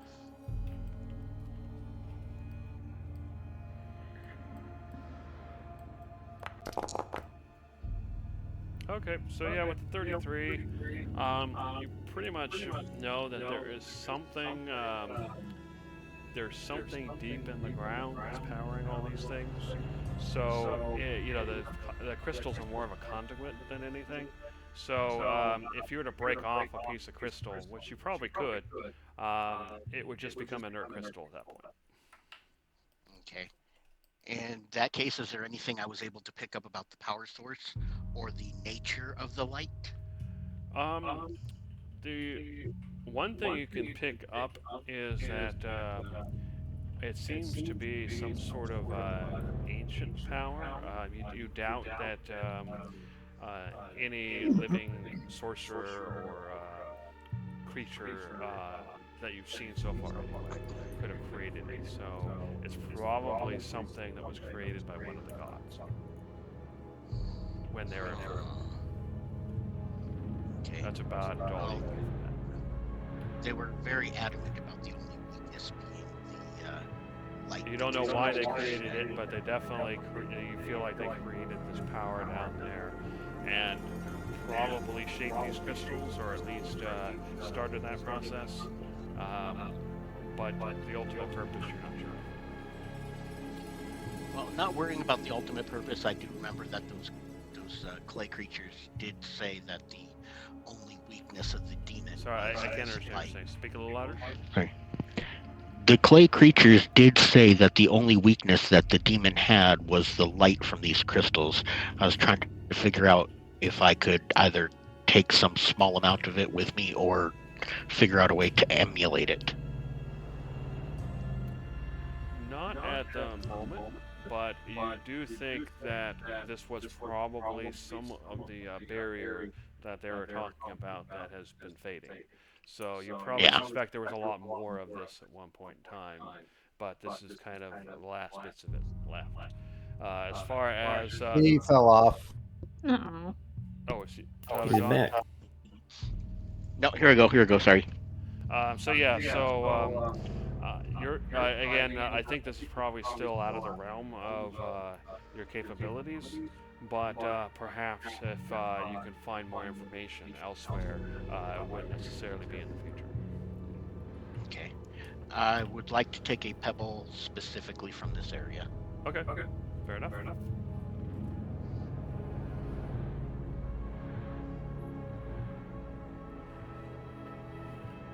Well, I guess we've seen what we need to see.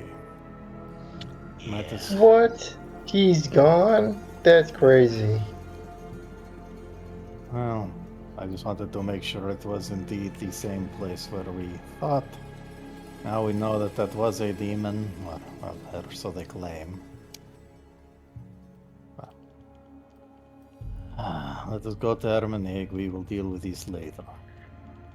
Clearly, Yeah. he can be captured if he was put in here in the first place.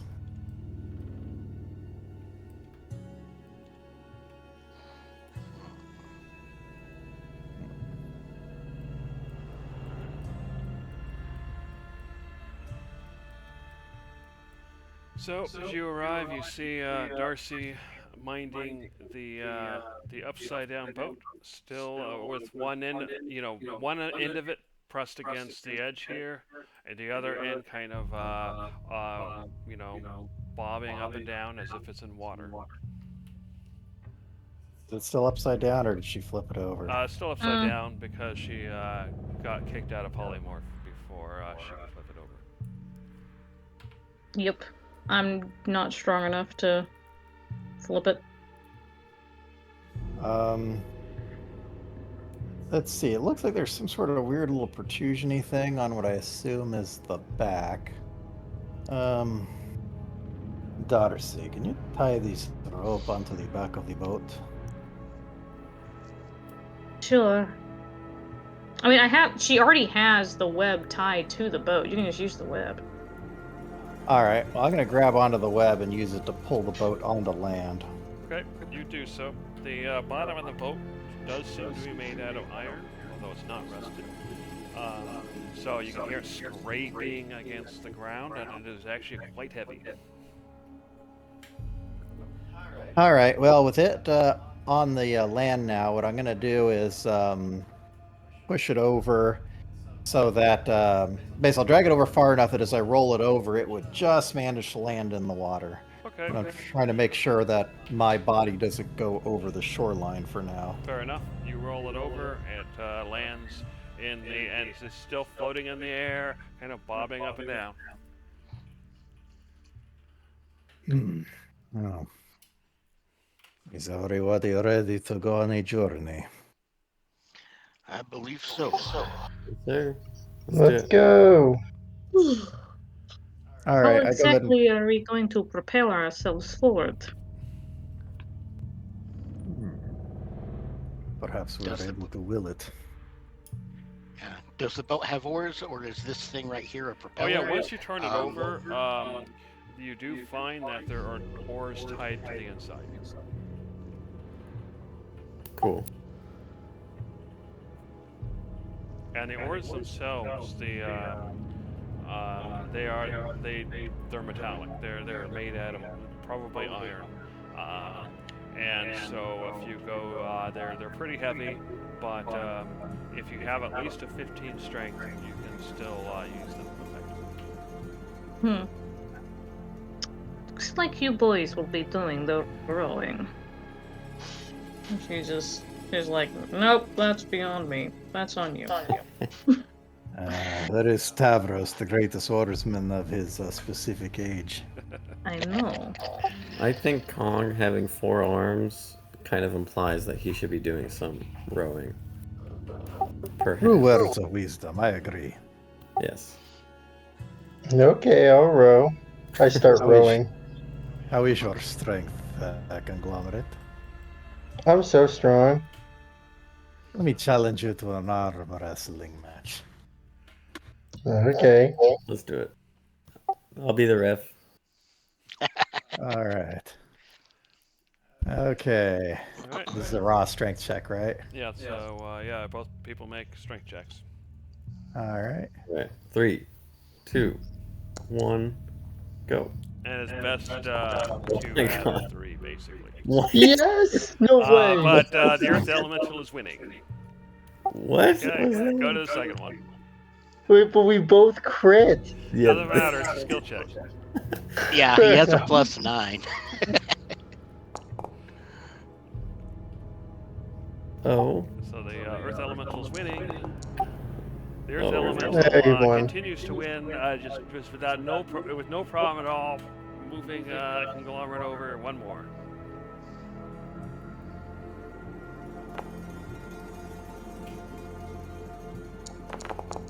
They're both getting it. Wow. And bam! No. Those bonuses are just too different. Yeah, they both started out strong, and they both got real tired real fast. All right. Well, I'll go ahead and hold on to the web to keep the boat close so that everybody else can embark. All right. So as you cross over, you notice 2 things. One is you have a vision, which we'll get to in a minute. The second thing you notice is that you feel like there's some sort of barrier that is blocking some of your power, but not all of it. So basically, anything that crosses dimensions, pocket dimensions, that kind of thing, such as Magnificent Mansion, are blocked. Teleport's blocked. Any sort of shape-shifting, polymorph, etc. is blocked. And flying spells are also blocked. How's Gavel? He's not Gavel going to is just gone. poof away. Yeah, he poofs. Oh. All right, so in that case, I just want to put him in his little pocket chamber. Yeah. We'll just leave him there.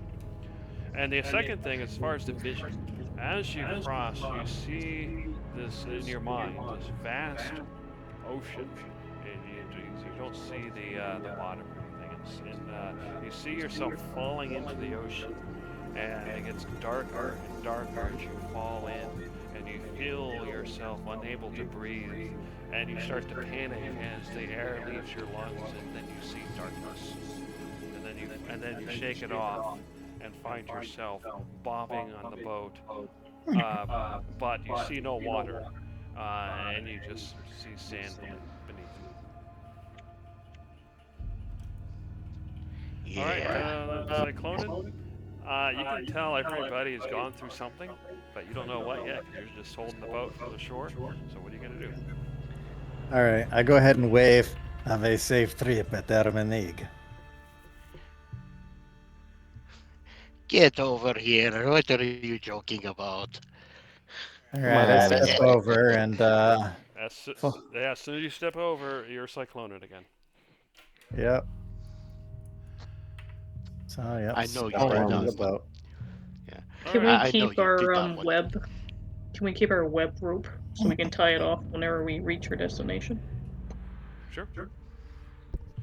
All right, so you I know guys you- are gonna sail off, but we'll see how that works next session. So that'll be at the end of this one.